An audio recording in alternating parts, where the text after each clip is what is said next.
Good afternoon. Welcome to our Future of Governance conference today. I'm Adriana Lobdă, one of the founding members of Envisia Boards of Elite, the first business school in Romania for board directors. And today I will accompany you throughout the event jointly with Mrs. Andreea Stanciu, ACCA Director Southern Europe. Andreea, if you can say hello. Yes, thank you. Thank you very much, Adriana, and welcome everyone to this event. Thank you also, Adriana, for Envisia's partnership. It is very, very precious to us as the largest international accountancy body to be able to contribute to such events. It's actually our second edition of the conference. We kept the same topic of future of governance, and we focus on sustainability. And as most of you will probably know, and if you don't, you will find out in today's event, that sustainability is absolutely front and center to ACCA's policy activities and offerings. So it's a subject that we want to promote and support as much as possible. Well, it is actually paramount to everyone's future. And I think the speakers we have brought together here today and the audience that we attracted are among some of the best placed people to drive forward the best possible future for everyone. So thank you, and I'm really looking forward to the discussions in the event. Thank you as well. So you already mentioned this is our second edition of the Future Governance series of conferences, which we as Envisia are organizing in partnership with ACCA. Thank you again for attending. Our event today will focus mainly on the challenges we all face as organization first, but equally as individuals when navigating these new sustainable ways of living our lives. Well, we have chosen the topic today given its increasing importance and priority on the board agenda, and also given the complexity of information needed to be mastered today by the board directors and the executives. Many of our speakers today, our contributors, will express their views regarding the switch from short-term toward the long-term perspective of crafting or designing our future. And I would say more and more prioritizing community well-being to monetary returns, utilizing or combining technological capabilities with human spirit in our attempt to better manage in reality complexities and uncertainties. What we aim, therefore, through this conference will be to expand your perspectives on the challenges and future evolutions or trends in the corporate governance field. This is actually what Envisia Endeavor is about. We will particularly cover sustainability area and how all these matters will impact leaders, their behavior, and overall decision-making process at board level. And here, continuous education and mindset for being up to date, obtaining and using relevant information regarding sustainability metrics will make a difference. We aim to offer valuable insights from very high-level professionals with expertise in public policies, in board practice, corporate governance, regulatory and sustainable growth, but equally to invite practitioners and policymakers to share their research, their findings in the research area, best practices in the field of governance and sustainability. In other words, today we would like to bring into discussion not only the what, and the why, but equally the how, meaning to provide examples on how different reputable organizations, which will be represented here, will have put into practice in a recognized way multiple realities and angles of this concept, so often heard concept of ESG. We trust that this conference will also contribute to the sense of belonging to a professional community that share values and principles regarding such an important yet very scrutinized topic as sustainability. Now, looking to our audience today, including participants, we noted that over 100 participants have logged in, and we noted board directors, we noted authorities representatives, governance practitioners, lots of people from C-suite level, board committees, members, CEOs, company secretary, sustainability officers, training officers, and HR professionals. We thank you all for attending today this conference. And a little bit of logistics prior to start the first part. The event will be divided into 3 slots. We'll have at the beginning keynote speeches, and then we will have 2 very interesting debates, 2 panels, which will be individually moderated by Mrs. Gabriela Hărțescu, the Dean of Envisia Business School, and Mrs. Andreea Stanciu. I know, Andreea, that you have some more information at this stage about the panels to tell our participants, and then we will move into the key speeches to start with.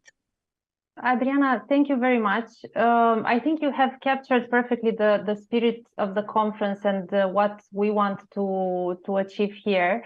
I think the high-level keynote speeches, they will be absolutely paramount to set the scene. And in the panels, we'll have the interactive discussions on sustainability, ESG stewardship, as you said. And also the panel speakers are of very, very varied backgrounds, but all having the experience and the solid ideas of how the best future could look like, and also the knowledge of how we could make it happen. So we have representatives of large corporations, banks, professional associations, non-government bodies, academia and consultants coming from all walks of life, but all ready to give you a better understanding of where we are and where we want to be on the subject of sustainability leadership and ESG stewardship. So I think we'll find out more in the opening of the conference. Thanks to our speakers as well on my behalf. And I'm looking forward to the discussions as well. Thank you. So then let's start inviting our keynote speakers. So I will start now with Professor Ciocănea, and I will say a few words to his introduction. So Professor Adrian Ciocănea is a professor in the field of energy and sustainable development and resource management with a reputable university in Bucharest, Politehnica.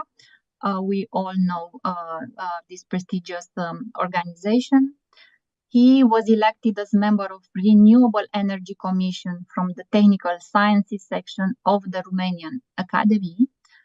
And now, because we aimed that we start this discussion from the top level, from the leaders level, we thought to start with the representative of government. And today, Mr. Ciocănea will also put his hat as the former state secretary, head of European Affairs Department, responsible for coordination of Romania accession to the process of EU back in 2007. And since 2022, he was appointed as advisor of the Prime Minister for OECD accession.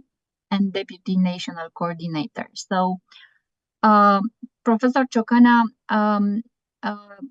we are looking forward from you to share with us status. What would be a few things about status of Romanian accession to OECD, and how does this will impact the sustainability journey at government level in Romania? We are, let's say, waiting to hear from you. How is Romania seeing this process? I know we were between the pioneers, and we are really looking to you to find out what is the current status and how this OECD will help, will facilitate, will prove that we are on the right way here in Romania. Thank you. Well, thank you.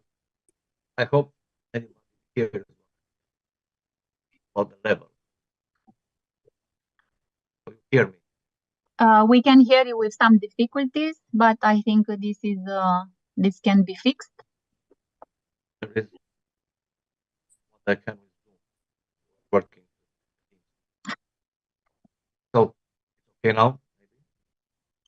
I think yes, if you speak a little bit louder, I think I can hear you. Yes, thank you. Well, thank you very much for your kind invitation. Well, I have the honor to be here in an environment of high-level experts, so in a field that is very dynamic and sensitive. And as you said, I could wear two hats. Well, I like to take my first hat as a professor, because when they invited me, I said, why shouldn't I tell something about these ideas? Professor Ciocana, just to mention that we are hearing you with some difficulty. Maybe you will speak closer to your microphone, or yes, I will speak closer and closer. Well, now okay. It's better. Now it's better. No, okay. Yeah. So what I wanted to start with is the fact that 20 years ago, I'm sorry to say 20 years ago, the Academy of Economic Studies, the University of Bucharest, with the Department of Systemic Ecological Systems, and the University of Polytechnics and Power Engineering, together with universities from Spain, Germany, Hungary, Great Britain, Brussels, and the Team Cousteau, if you remember this. We tried to establish a master degree in sustainable development and resource management. So we had long discussion about the differences between sustainability and sustainable development, about resilience in the ecological system, and resilience in the socio-economic system. So we try to understand how we stand, in fact, using the three pillars. I mean, discussing about socio-economical, about the socio-ecological, and the energy technology pillar. So these three pillars are today the same, in fact, but the name are I mean, I can discuss about governance index related to main challenges, for instance, climate change and resource scarcity. We're discussing about the same 20 years ago. We discussed about technological advancement, discussing then about energy, renewable. So things, unfortunately, are more or less the same, but the words are more or less, I don't know, evolved. But still we go forward. This is my hat of professor, so I have the liberty to say something that I believe in. I mean, what we were dealing with a long time ago. Now I am in the position to take the other hat, is related to the governmental point of view. And I want to share with you the following thing. So in January 2022, Romania was invited to join the OECD. In the middle of 2020, June, we received a kickoff mission from the OECD. And at the end of 2022, we sent to OECD the initial memorandum, which is a document. It's a common procedure for all countries invited to OECD. This initial memorandum is a document for the case of Romania, more or less 800 pages, and it was built on assessing a self-assessment of all the pieces of legislation, strategies and policies, and practices related to the more than 260 instruments of the OECD. We find these instruments on the site of OECD. And also we can find on the site of OECD the roadmap of Romania. And everybody can see what we are dealing with, what we are trying to do in the main frame. Now, because the devil in detail, but not only, we started to build an institutional framework in order to be able to elaborate this initial memorandum. And the idea is that we should enter in a second stage of session. The first stage was finished on the middle of December 2020. So we entered the second stage of session, and this is comprising in a response of several questionnaires sent by the OECD. And till now, I have some figures. We received more or less 32 questionnaires covering 70 fields, and we answered to 14 of them. Now we have to receive some visits to discuss about the results. And at the final of visits, OECD experts will write a review, and this report will be the subject of discussion of the OECD committee. We will be assessed for accession for 26 committees, where the member states are. We will probably receive some recommendations, and we will deal with the recommendations. I mean, we will be in the position to change some pieces of legislation, to reshape some policies maybe, but especially to be able to enforce some of the practice. So the main idea in this accession, let's say, journey is that OECD will assess Romania by the point of practice, of the implementation of what we have to do related to the instrument. Now, a short assessment of this initial memorandum says that maybe we will have to change, to adjust, and so on, maybe to draft other pieces of legislation, maybe between 60 and 70. And maybe to enforce more or less between 500-300 measures. Professor Ciocănea, we didn't hear you the exact time. You said 6 or 7 months? No. I said that because of my computer is not very friendly. Now it's okay. You are closer. Okay. So, yes. Yes. Okay. So in our assessment, we will have to work on between 60 and 70 pieces of legislation. Okay. Assessing the Quite a in this journey, we cannot say timetable of success. I will say something about this. It's something like this. For instance, we have 70 instruments for the environment, chemicals, waste, but we are in a good position of the environment. For instance, trade has one single instrument, but on this instrument, probably we will receive maybe 4 or 5 visits. So if you are planning the visit between 3 or 4 months, you can imagine that it's a middle-term journey. So we are working now for the first visit. Next week will be the first visit to Romania for the trade. we will receive a report. The report will be presented in the committee at the UCD. And then I described you the following. Now, I should like to give you an example how we have to treat. And I will take, for instance, waste. Example for waste.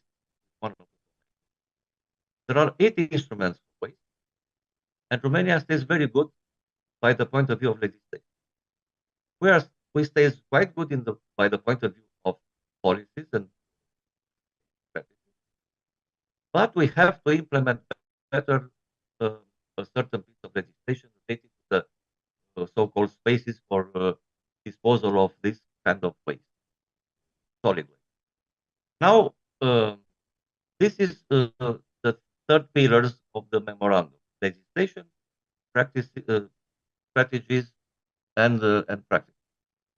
Well, imagine that we will solve these issues and we will fully align as this. So, what is the advantage of being a member? After those 3 pillars are settled down, we will start to discuss about the circular economy. So OECD is about quality. It's about how to make policies more qualitative, put in the frame of the economy. By the other hand, we have to, and we started already to have some consultations with the private sector. At OECD, there is a very good representation of this private sector, so-called business at OECD, BIAC, and we have Concordia, a member of BIAC. So for the time being, there were 2 events, one of the established by the government, and the other last week was at the National Bank, initiated by the sector, as I can say so, private sector. So we already started to discuss about the private sector because, of course, we will discuss with the trade unions also. But the idea is that we need to be together in this journey, especially after we will receive recommendations, because we have to give the correct image of the partnership between the government, the private sector in the field of accession. I mean, in collaboration with the committees of the OECD, the services. So, thank you so much. I will finish with this. Yeah. I will finish with this.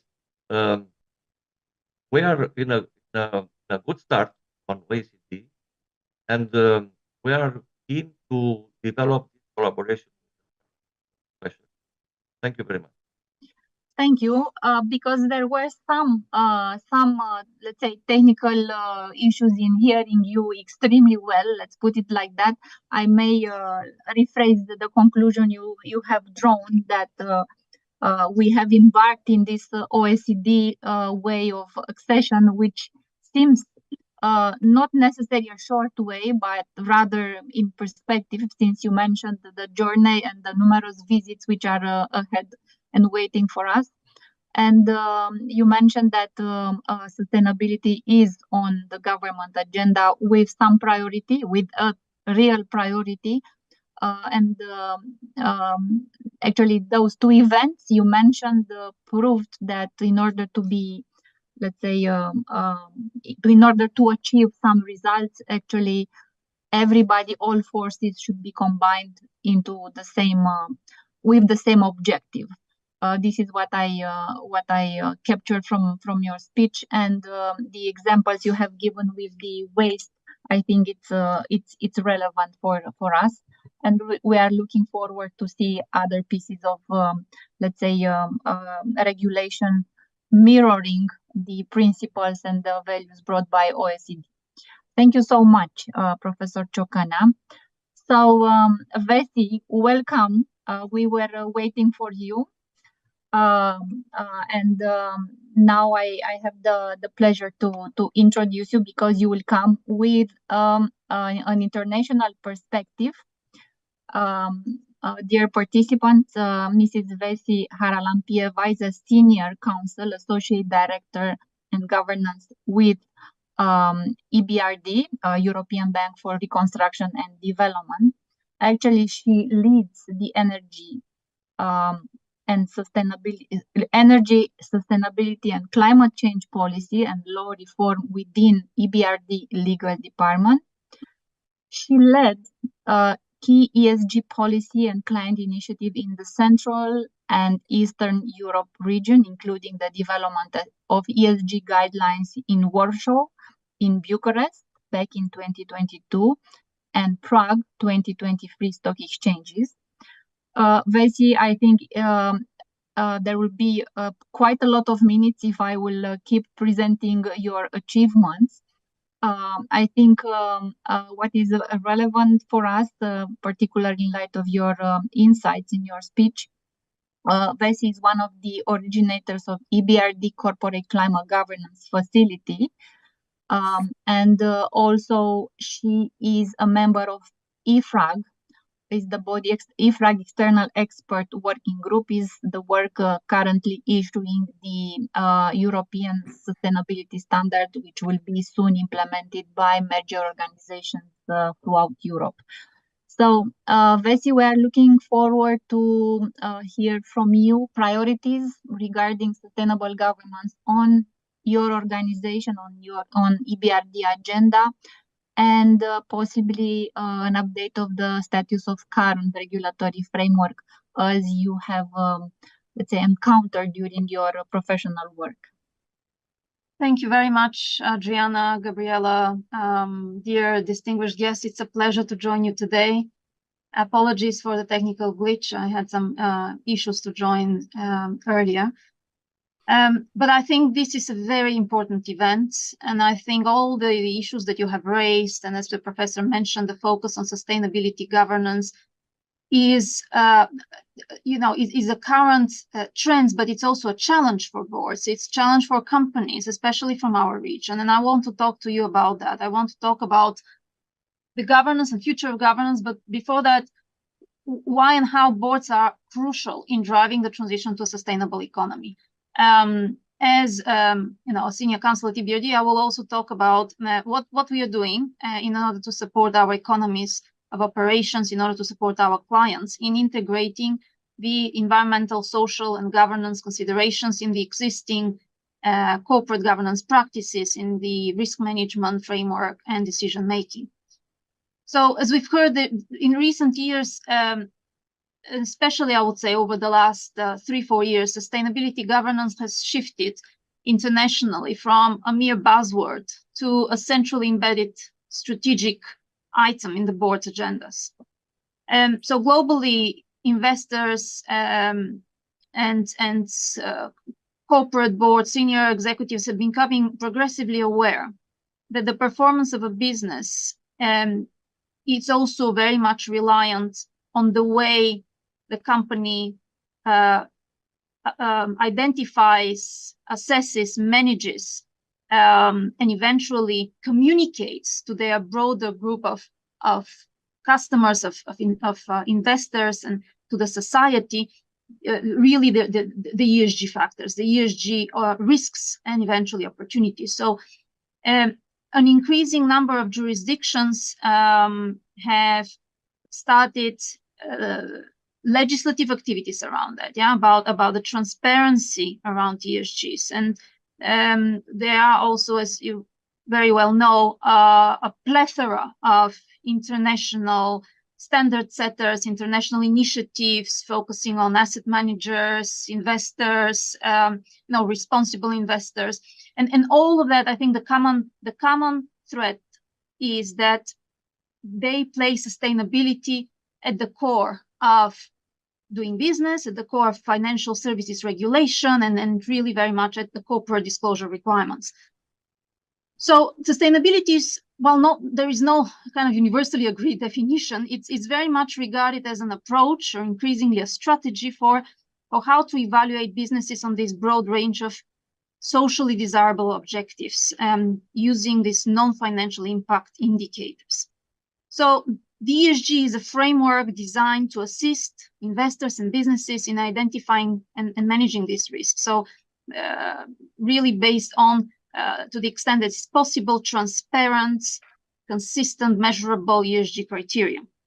As a larger objective, integrating sustainability into business practice enables the private sector to play a pivotal role also in accelerating the transition of the society, of the industry towards a more sustainable and net zero economy. But really, what I really want to impart today is that in addition to these broader societal goals, because of the systemic push from policymakers, regulators, from investors, and also from consumers for more transparency, this step of integrating ESG in risk management, in decision making, also is leading to identification. So it's not really done only for the general good, but it's very much more company oriented. It has to lead to identification of new business opportunity. It has to lead and help companies to strengthen the resilience of business and develop a competitive advantage over peer companies. So this is how I can describe this trend, moving from traditional kind of corporate sustainability, and how sustainability governance from the top connects these factors that traditionally have been outside the financial focus of the narrow focus on financials of companies to really looking at ESG as an opportunity to increase financial returns, to get a better market position. And ultimately, this leads to this mainstreaming, as we have heard, of ESG as doing business. So we've heard about the OECD framework. I think this is really very important, so I'm not going to repeat it. It's the first step really to integrating the sustainability into these internationally recognized principles of corporate governance. But more from the investor side, I would say the tectonic shift changed with the publication of the framework on the recommendations of the Task Force on Climate-Related Financial Disclosures, which was set up in 2015 by the Financial Stability Board. So the recommendations were very much focused on material climate-related disclosures.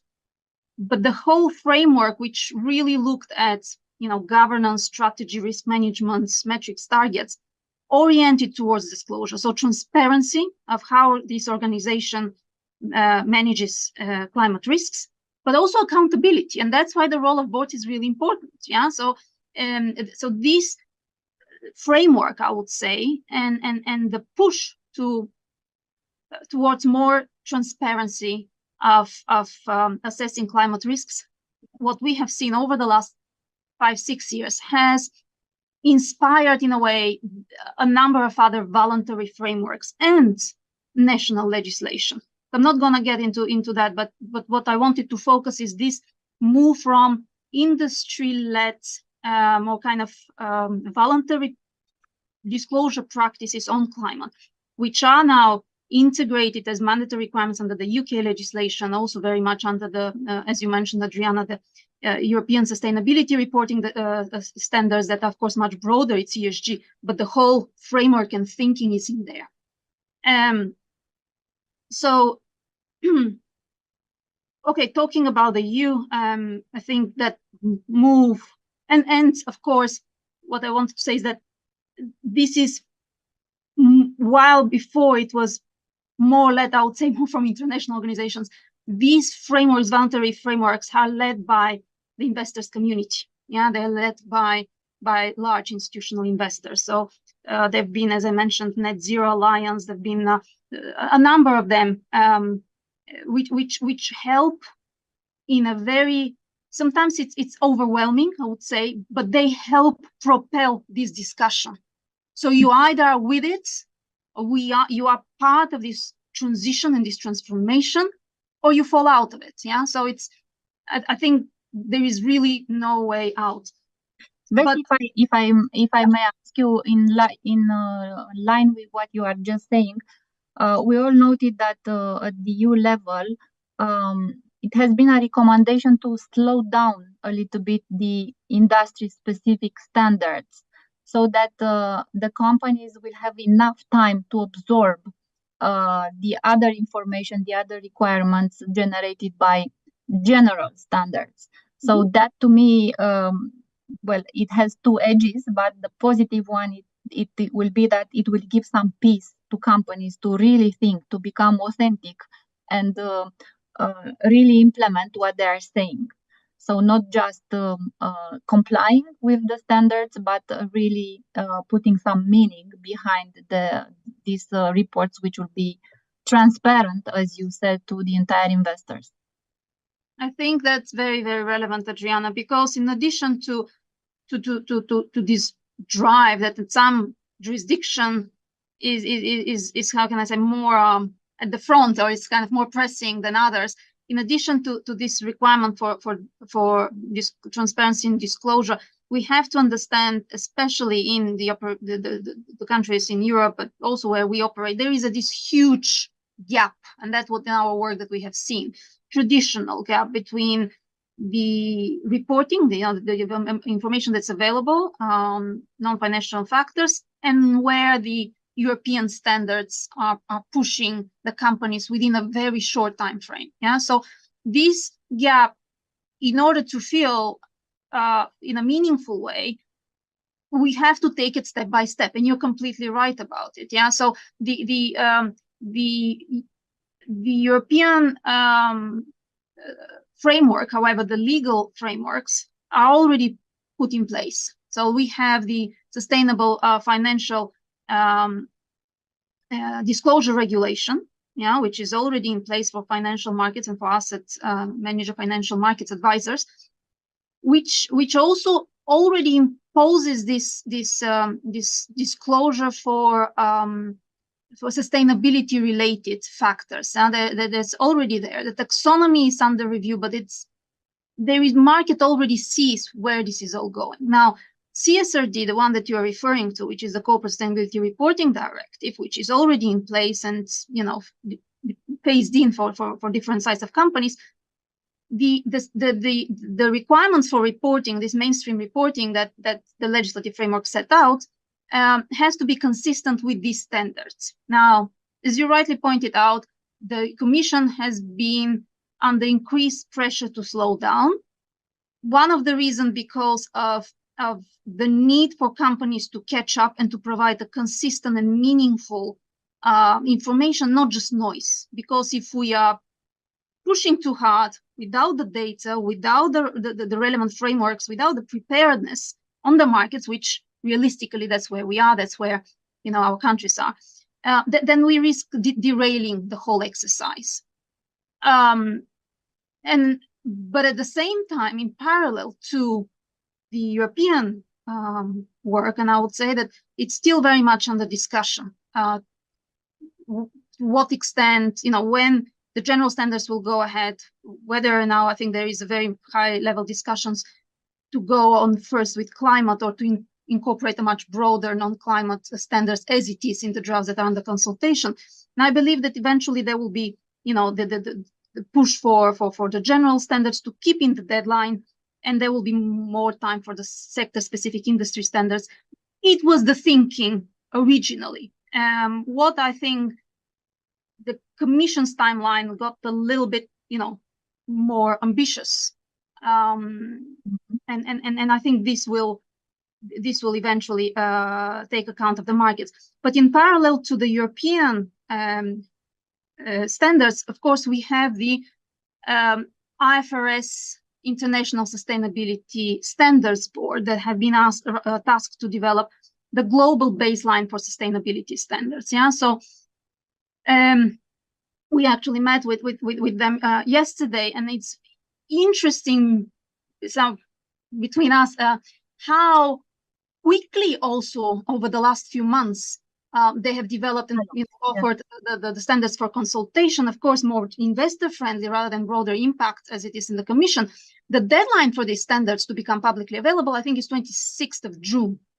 Yeah, so these is G20 countries already have pledged, in last year, that this will be the global sustainability standards in these jurisdictions. And it's expected that as of next year, they basically will, in the jurisdictions that opt in, they will become kind of even mandatory for certain companies with the reporting of 2025. Yeah, so for the previous period. So there are different processes, and of course for the European companies, it's also the focus will be on ESRS, on the European standards. But it's important to stay informed and really on the ball of where the ISSB standards are going. Yeah, because for international business, it might be that these are the global baseline, and the European standards will be the extra bit in some of the indicators that are considered material for a particular company. Yeah. Thank you so much, Vesi. Indeed, there are very challenging times ahead. I'm thinking now, as you said, from a perspective of a group of companies having operations both in Europe and in the other geographies. That would not be simple. That would be quite challenging. Hopefully not contradictory, or let's see, it happened in the past, but maybe more granular. We shall see. But it is clear that there would be very interesting and challenging times ahead of us from now on, in terms of let's say, as you said, reglementation, in terms of standards, but also in terms of understanding and actual implementation. Thank you so much for your insights. If I may only just ask just a couple of final points, Adriana, what I wanted to impart. Yes, thank you. At the end is that in line with the sustainability trends, the EBRD has made our commitments to become green banks and the first IFIs to publish our Paris alignment methodology, but even more this recognition where our companies are and how big this sustainability gap is. This is very much at the center of the investment and technical assistance we offer. And there is a dedicated, just the final thing, dedicated financial products, but also technical assistance, policy advisory services that we offer to companies in relation to climate risk management, but also to boards in relation to sustainability governance, so how to strengthen the knowledge, the awareness, how to enhance this strategic thinking and planning at the board level in order to make a company more sustainable and to have a good demonstrative effect in the countries where we operate. Thank you so much. Thank you. Very useful for everybody to know this kind of support EBRD is offering, particularly for boards, and that will open another door for discussion for us, I think. Now, I would like to invite our next keynote speakers, and who is representing actually another international organization. She also wearing today more than one hat, Mrs. Carmen Micu. Carmen is the chair of board of directors of IASE, International Association for Sustainable Economy, and also in the same time is the CEO and founding member of Envisia Boards of Elite. Carmen is a senior executive with more than 25 years of experience in various areas like general management, marketing, strategy, and communication, and has a quite extensive experience in board and executive position in international organizations. Carmen will share with us insights about how important is to build awareness about the concept of ESG in all its entirety, meaning how important it is to understand it, to implement it in the business environment with a recognized impact by the people, and also living from here how important will become the newly defined role of ESG officer in this new playground, and what is actually IASE Association is offering and providing in this respect. Thank you, Carmen. If you can now share with us all these points I was talking about. Thank you, Adriana. Distinguished guests, dear ACCA Global Partner, dear Envisia community, and dear auditorium. My role, as expressed by Adriana here today, is to speak about education with my both two hats. It means to have a real implementation of the ESG principles, as we have already spoken about. And I have to thank both my previous keynote speakers, Professor Ciocanan and also Vesi. We are today living actually an ESG revolution. I'm trying to stay away from the so-called greenwashing and even the whitewashing, because we believe that ESG, it's more than so many and so much time and so many topics around the environment only. It's not only about the climate, it's not only about the environment. Today we actually live in a society that it's troubled with having to survive the COVID era, living in a war era, with many societal crises, as we see throughout the entire, global community. People are troubled. It was a crisis of values that completely changed our view of the future and, what's important for us. And we also have several political crises that have troubled the political arena over the past years. I'm not even looking too much into the governance failures that we all know, starting with Lehman Brothers and the like. And all these things that happen to us actually define a more important and even more important ESG role. And that's why I emphasize it's not about the greenwashing or the whitewashing. I think today we need to really look how we should build new strategies to drive more sustainable performance in our economic ecosystems that could have and should have a positive impact on our society and even more on our political ecosystem. We believe here that today responsibility goes beyond governments that normally reinforce through policies, the environmental protection, better governance, but also to company boards, as Vesi already has pointed out. And we look at company boards as being the ultimate level of leadership that are not only responsible, but also accountable. We talk about company strategic reinvention. We talk about reinventing the reporting as a way of evaluating and monitoring the ESG performance. And also we talk about business transformation, especially because of the artificial intelligence impact. I think we don't even see it, how near it is, how impactful it is, and what kind of consequences the implementation of the artificial intelligence in our society and in our businesses actually has today. If we look on the board agenda, and I'm looking a little bit on that part because I'm going to talk about education, the ESG topics, which are several, are going as more important over the classical diversity. We talk about diversity, and I have to mention here that when we talk about diversity, it's not about only gender diversity.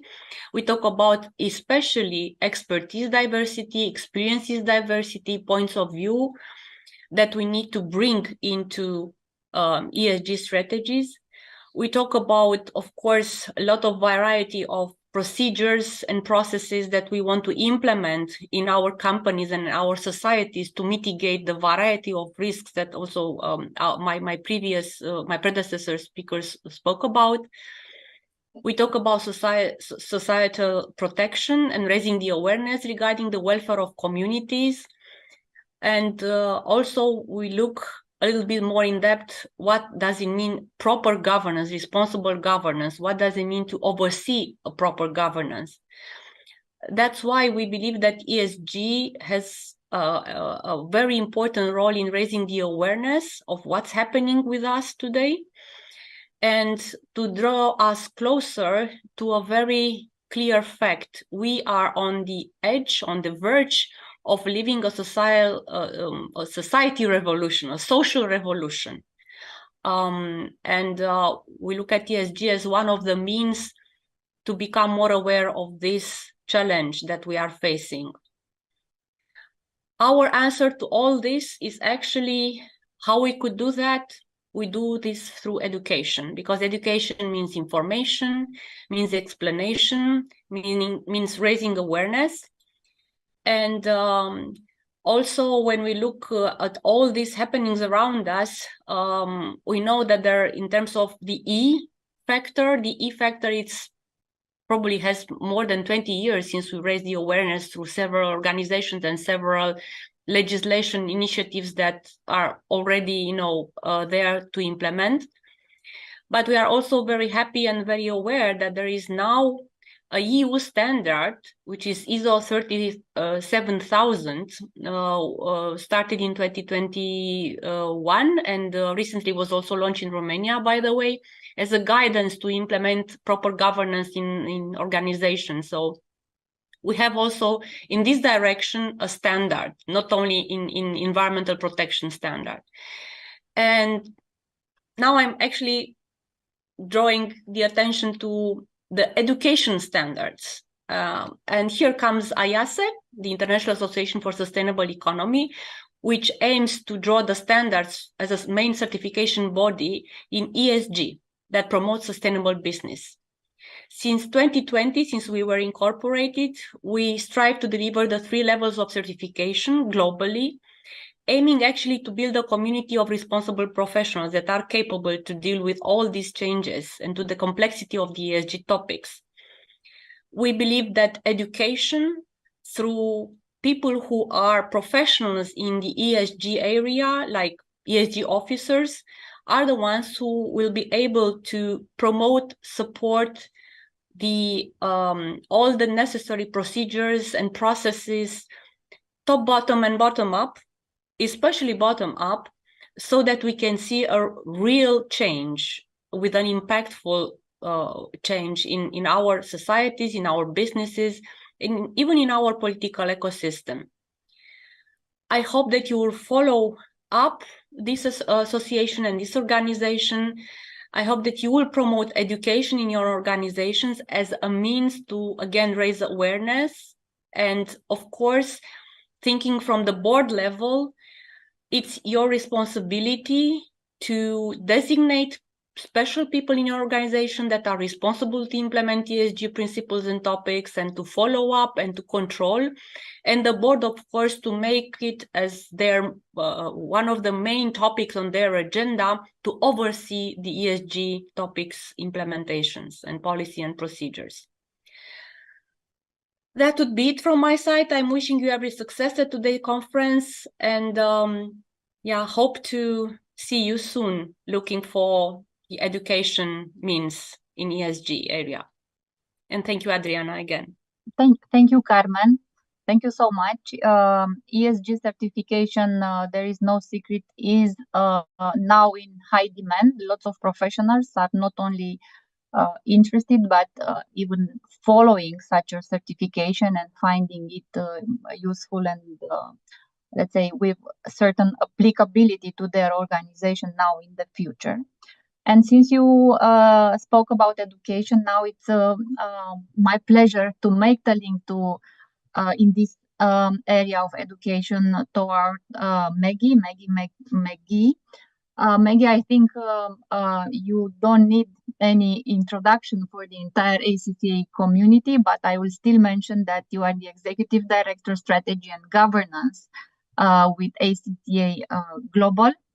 ACCA, it's a well-recognized forum of governance and let's say evolutions trends which are ahead of us, presented in various statistics and reports we are all following here in Romania as well and worldwide. And therefore, it's my pleasure to invite you to share with us how do you see those, let's say, trends, some insights on how you see future of governance, and how do you see the combination, the interdependence between what we call governance and sustainability, as we see now from 2023 perspective? Excellent. Thank you so much, Adriana, and good afternoon to everyone. I really am delighted to join this very important regional conference amongst such prestigious fellow speakers, but also to have ACCA members from around Europe joining this event. So very happy to continue on from last year's, I think, highly successful event. So my thanks to Envisia also for their partnership. So today I was planning to share some thoughts on, as you said, the future of corporate governance, but most importantly, how corporate governance really must be really quite intrinsically intertwined with sustainability. And I think it will build on some of the comments from our earlier speakers today.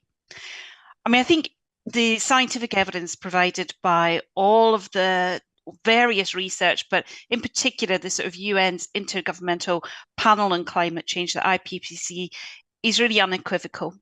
We've talked a lot about ESG and the broader element, but from that perspective, climate change is really the huge threat to human well-being, the health of the planet, and it's recognised now that any further delay in concentrated global action will miss what is really quite a brief and I would say quite rapidly closing window on a livable future.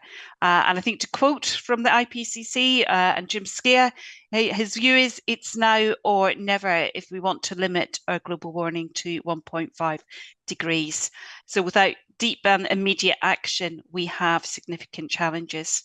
So based on a lot of the comments that have gone before, I think what we are all sort of holistically saying is that we do need to really reset for sustainable growth and shape a new relationship between business, policymakers, the public sector, and wider society, and really learn the lessons from the past few years and embrace, as well as learning from the negatives, embrace the positives.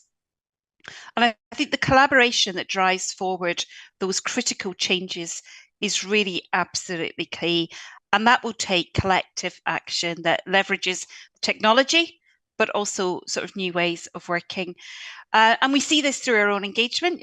You mentioned the sort of broad engagement that we have with our members in my introduction, but we see how the climate change urgency, and that has been aggravated by the COVID-19 pandemic, as well as other large-scale disruptions that we're hearing about in the previous speech, including war in Europe, has really compelled companies to really rethink their purpose and the strategy for the longer term, as they are really facing really quite different and fast increasing expectations from that broader civil society to really contribute to sustainable development and do more to protect our people and our planet. And I think what we can take away from this is that actually ESG, climate, the COVID-19 crisis, they all sort of bring together or bring into sharp focus the interconnectedness between economic, environmental, and societal issues, and really how we value and address those. And of course, it is a very complex issue. I mean, the increasingly complex and global nature of supply chains makes it really challenging for companies to really get reliable information, not just from within the business, but from outside across their supply chains. And what we've heard about already in terms of that fragmentation of national rules on corporate sustainability reporting, due diligence, obligations further down, actually can challenge the take-up of good practice. So we would be very much in agreement with the direction from Europe that standalone measures from member states and voluntary views from companies really aren't enough to exploit the potential and act sustainably, it does need to be embedded into corporate governance frameworks. And I think now is the right time to be making sure that we make those steps. One way to address that, I would say, is to adopt and promote environmentally and socially responsible business practices, and ensuring that our businesses adopt a long-term perspective that considers those adverse impacts on human rights, on society, on the environment. And we know that society's expectations in that place, as Vessi was discussing, are really accelerating. And I would say that that is, and we've touched upon it briefly in one of the previous speeches, but that is really the European Commission's main purpose with the issuing of the Corporate Sustainability Reporting Directive, and those new rules that aim to ensure that businesses address the adverse impacts of their actions in their businesses, in their value chains, both inside and outside of Europe. And that is going to have, undeniably, huge ripple effects outside of the companies that are directly impacted by the directive. And that is a desired effect. For ACCA, I would say that sustainable corporate governance is not just about compliance and doing what you have to do. It is much more about how do you create value and build a culture that leads to longer term improved performance. So we've always advocated that corporate governance is just as much about adding value as it is about mitigating risk. And so we do agree with the European Commission that it's crucial for organisations to really understand their stakeholders, their interests, and if they're going to succeed, to do that in a viable way. So we've heard briefly on CSRD, fast approaching in terms of deadlines for many companies across Europe. And whilst we would see that as a step in the right direction, we also believe that if we are to ensure that sustainability is really effectively embedded into corporate governance best practice, then we do need greater transparency and verification of the disclosures on the entire spectrum of the way that businesses can impact people and the planet. So we're really urging companies to report both their objectives and progress on shifting from that short-term to long-term thinking, and it also be quite open in explaining where they are on that journey. And we believe that that will help companies to better align their decision-making with stakeholders' expectations, making sure they're really responding to those needs. And it's already a direction that we see investors and prudential regulators around the world thinking. Now, there does, of course, need to be more, I would say, in terms of due diligence and accountability, especially given the risk landscape of today's world. So we do need to make sure that we are asking the questions and also making the checks over longer history and shorter time horizons to make sure that companies are generally building the resilience. I would say the role of finance professionals is absolutely critical. They can very much help their organisation in identifying, planning and accounting for both those social and environmental matters that we've heard from each of the speakers on, really making sure that the governance measures are both effectively communicated, because that is absolutely critical, but also that we put them into context. And then also from a financial accountancy perspective is the role that we can play in providing more assurance to making sure that we are able to give trusted information. You mentioned in my introduction, Adriana, about the research that we do in this space. That's all available on our website. But there was one piece that I just wanted to pick up on that I think is really of key importance to today's discussion. So we have a wide range on ESG matters, but one of our most recent pieces is looking at risk culture and how we build resilience and seize opportunity. And here in this research, we're really talking about the governance of corporations and ultimately society. And it's very important that we are looking at culture from different perspectives. So we've got the risk management, we've got ethics and conduct, and we need to empower all participants really to link their objectives to sustainable outcomes. And for me, risk culture is very much at the heart of that.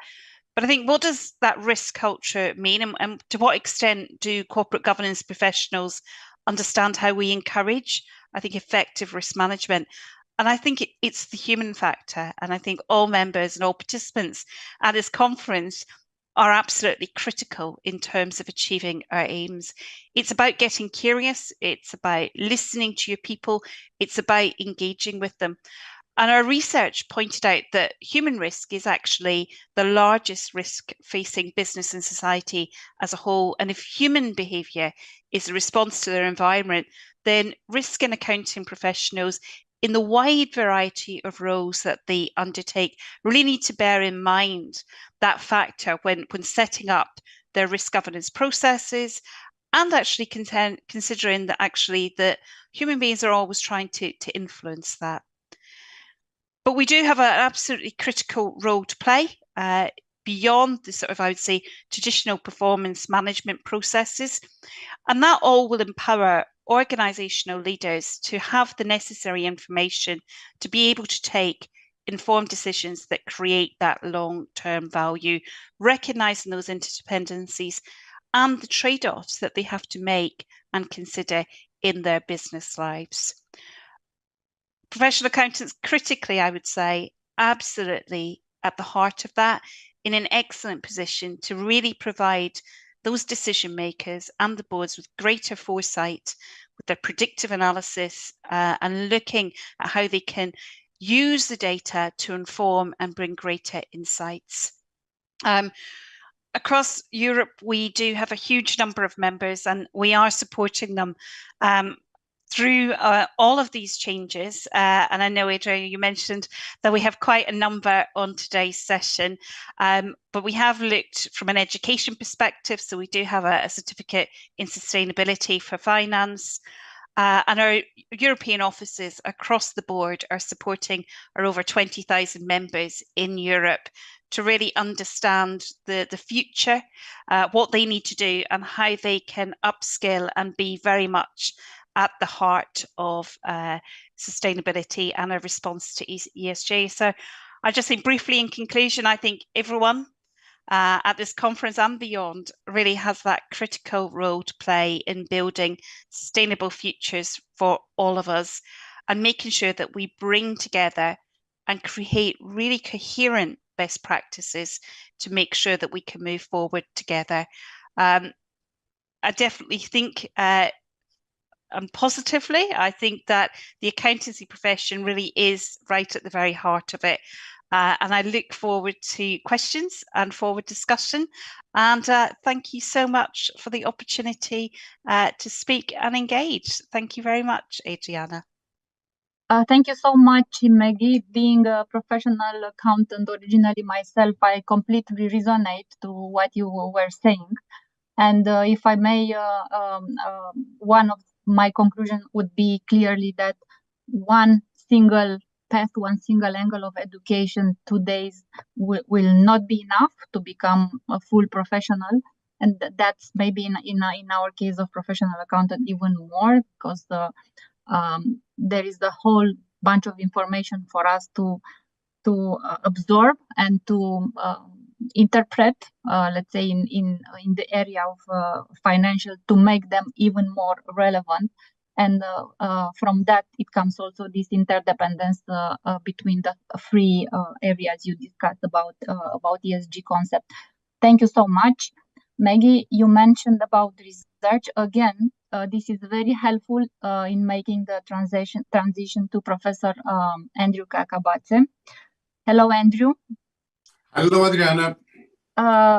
So Andrew is the chair of Henley Directorate Forum and chair of the Envisia Boards of Elite Association. Andrew will speak today about trends and evolutions again in corporate governance with regards to boards, and also he will share with us some results of his latest researches. But to start, Andrew, and no pressure, I pointed down some let's say, words, some topics mentioned by our speakers here: redefining the strategy, education, protect people on our planet, ESG interconnectivity, OECD expectation for alignment, do it now, not tomorrow, build a long-term perspective culture, and risk culture. So how do we address all these otherwise at the board level? What would be your insight in this direction? How do you think we can cope with all these key issues at the leaders level? Adriana, The people making the decision. Adriana, thank you. It's a great pleasure to be here, and it's a great pleasure to listen to my esteemed colleagues and their words of wisdom. I, for one, would not challenge any of the words that you've said. What I'd like to do is I'd like to go to the opposite end of the scale and report to you 3 or 4 ongoing studies, but these are at the level of the board. So if you'd like, what is the recipient of the various initiatives from governments or from agencies? What are boards and executives doing in response? These studies have been conducted in the US, the UK, throughout Europe, Middle East, and I'm just about to embark on a massive study of the real perspective, attitudes, and orientation of investors. And I've started a few conversations, and those initial conversations I'd like to bring to this particular debate. In comparison to the initiatives of 20 to 25 years ago, CSR, sustainability and ESG really are now much better addressed, with much greater favor, with a much more positive attitude. So the terms of the past of greenwashing, whitewashing, those terms are now becoming less popular. But what is so interesting is the translation of ESG, sustainability, and any social movement into the actual functioning of the organization. Funnily enough, the word that is causing greatest concern is the word sustainability. What does sustainability mean for my business in Nashville, Tennessee? And it is an international business. What do some of these words mean right across the board? Well, we had a number of responses. If you were, for example, in oil, gas, coal, transportation, these words are very clear. If you do not undertake particular practices and follow legislation or recommendations, you will be at risk. So we have a board and an executive far more in tune with each other of how we take a concept and turn it into numbers. And that's the critical thing. Now, where is the barometer that the numbers work? It's one level below the executive. It's those guys who are responsible for the budgets that actually have to deliver on those particular strategies. Now, of all of the interviews and investigations that we've conducted, where is that clarity? To what level and to what extent is that clarity shared? And I have to say, by few. Because the reality is, the boards that should be discussing the understanding and meaning of sustainability, the interpretation of how E, S, and G is affecting my business, that is not taking place sufficiently. The idea that we are going to take the long term, in practical terms, many businesses now have not only annual reporting, they have quarterly reporting. And quarterly reporting takes your attention away from what that longer term means. So naturally, when we were conducting our interviews, people said to us, the fact that we're going to be here next year, is that sustainability? Or that we can show that we have got a supply chain and a contracting process and an understanding of scale and how to use scale for competitive advantage, which will probably guarantee our existence for 3 years. Is that sustainability? The educational part is very important, but it is far more important in terms of education in practice. Because what we found with our various boards and executives is they were conscious of the developments that are taking place. They may not be able to give you chapter and verse. This report from this body or from this agency says these are the standards. But the consciousness that these particular standards exist and the appreciation that we need to do something is there. What is happening is we've got a range of responses. Some total belief in ESG and sustainability, such a strong drive and a passion. Others, a skepticism, not a nasty skepticism, but almost a healthy skepticism. And we got such variation across different sectors, different industries, and particularly if you were medium to large size, that variation increased. Smaller size, board, executive can get together and understand the business. Now, why such a variance of response? I didn't understand at first what these different trends meant, and then it struck me.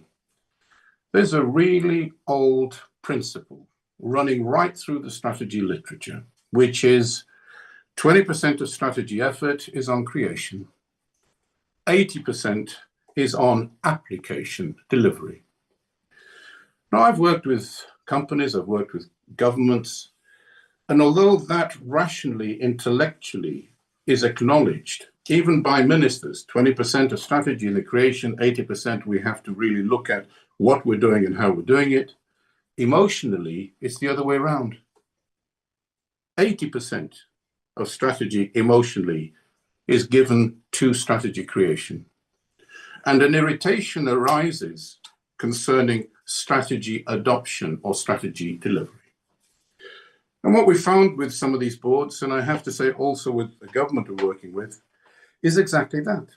People would say, yes, 20% on creation, 80% on delivery. When you actually watch them work, it was a different way around.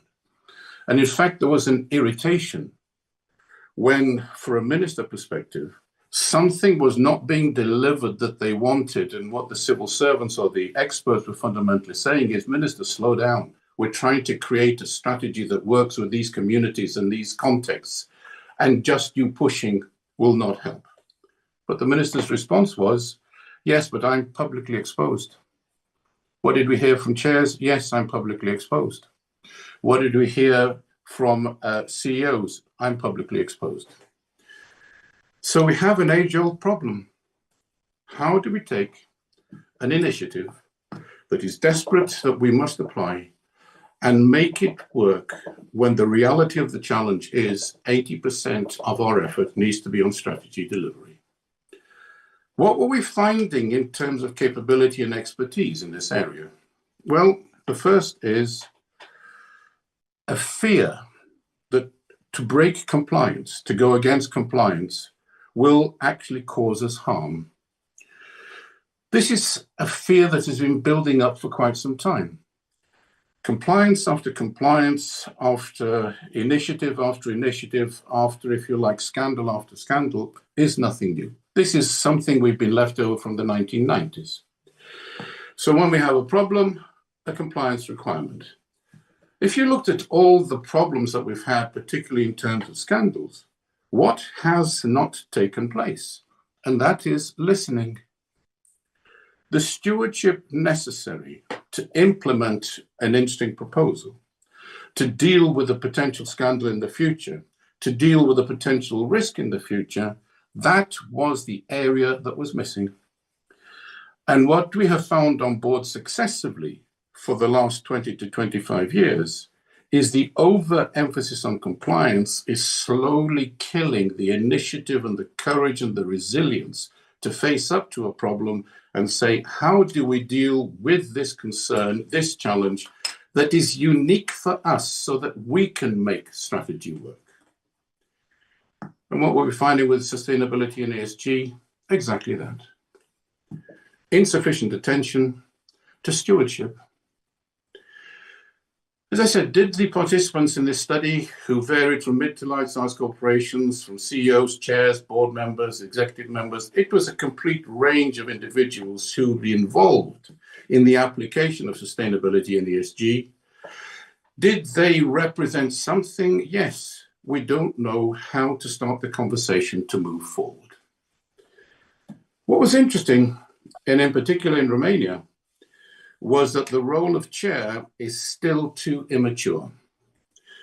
Central to all of this, irrespective of what the various bodies say, is the significant influence of the chair in determining the shape and direction of the conversations that must take place, which will indicate not only transparency of reporting, but actually indicate an application that works for this company and works for the communities with which we're involved. That conversation has to be with the chair. Did we find the chairs not quite up to this level of responsibility, perhaps because they needed to go against the CEO or the executive with their understandable need to meet short-term results? Yes, from the US to the UK to Europe. So what we're finding is the board and the chair is the vehicle for sustainability and ESG identification. There is no point in giving more and more data to boards when what their problem is trying to understand what this movement means for me. We did not find a negativity. What we did find was a cry for help. And if you talked about education, which some of the speakers did, the education is not sufficient. It is the education concerning sustainability and ESG in conjunction with the role and contribution of the chair and the board in handling misaligned interests between different communities or stakeholders, and then putting them together so that the financials and the social movement come together. And I have to say, the experience of these businesses, it did not matter their location, whether it was Kansas or whether it was Yorkshire in England or somewhere in Europe. Their common concern was, how do I make this work for this company when we are fed with so much information, but we do not understand quite how to integrate different strands of thinking into strategy application. This is not new. This is a standard problem. Some of the questions I was asked were, do we need a new type of director? Do we need a new type of thinking? Do we need a different mindset? And I have to conclude, absolutely not. We do not need a different type of director. What we need is to make our boards and directors work to deal with the stewardship of a very interesting challenge that has distinct social implications, but seemingly very few are trying to address. What can I conclude? Good people at board level need help. What else can I conclude? Well-intended people do not quite know what is the next step, which is classic strategy application, strategy delivery concerns. It's fine if you're in oil and coal and gas. It's evident there what you need to do. It's when you're in the other businesses, in different communities, particularly if you're mid-sized, and you know that you do face the risk of reputational loss if you don't do something. That was another interesting finding.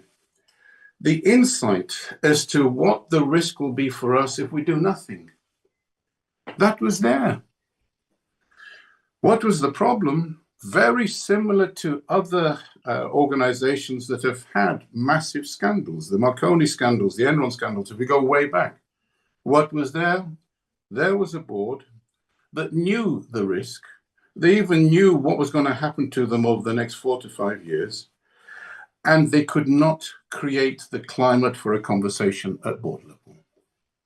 So risk appreciation with ESG, sustainability, reputational loss, if we don't do something, criticism from press and media, that was there.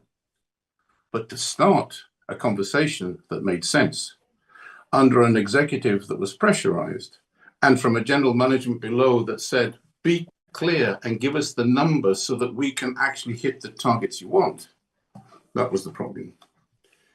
Andrew, I think we could listen to your findings for hours and hours. I found what you just shared with us extremely interesting and real and recognizable, yeah, around us, as you mentioned. And I really like the idea that you mentioned that education is not enough by far, and education is needed at all levels, particularly at board levels. No matter how well intended you are, it doesn't matter how good you are in your position right now. I will let's say give you some time for conclusions, since we are going toward the next panel, which will start very soon. Certainly, one conclusion. If ever there was a time for boards, it's now. If ever there was a time for the boards to shape the thinking of the whole entity, it's now. If ever there was a time for a chair to be the dominant intellectual and emotional strength and support of the organization, it's now. It's not happening to a sufficient length. So the last speaker that said requiring voluntary involvement is not sufficient, yes, that is where we are. We are in a serious situation of requiring government intervention and of educating our boards of how to deal with complex strategies. What are we still dealing with? We're still dealing with compliance concerns. And Thank you so much. Thank you so much.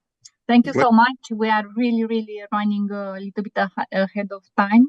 Thank you so much, Professor Cacabațea. Thank you to all our keynote speakers today. We truly appreciate your contributions. It will be a, let's say, delicate task for Andreea and myself to summarize some conclusions at the end, but we will do our best. I will now would like to invite the guests to our first panel. And as I mentioned initially, I would like to invite Andreea to be the moderator of the first panel. And Andreea, I will let you present the speakers and the topics the panel will next cover. Thank you so much to everybody.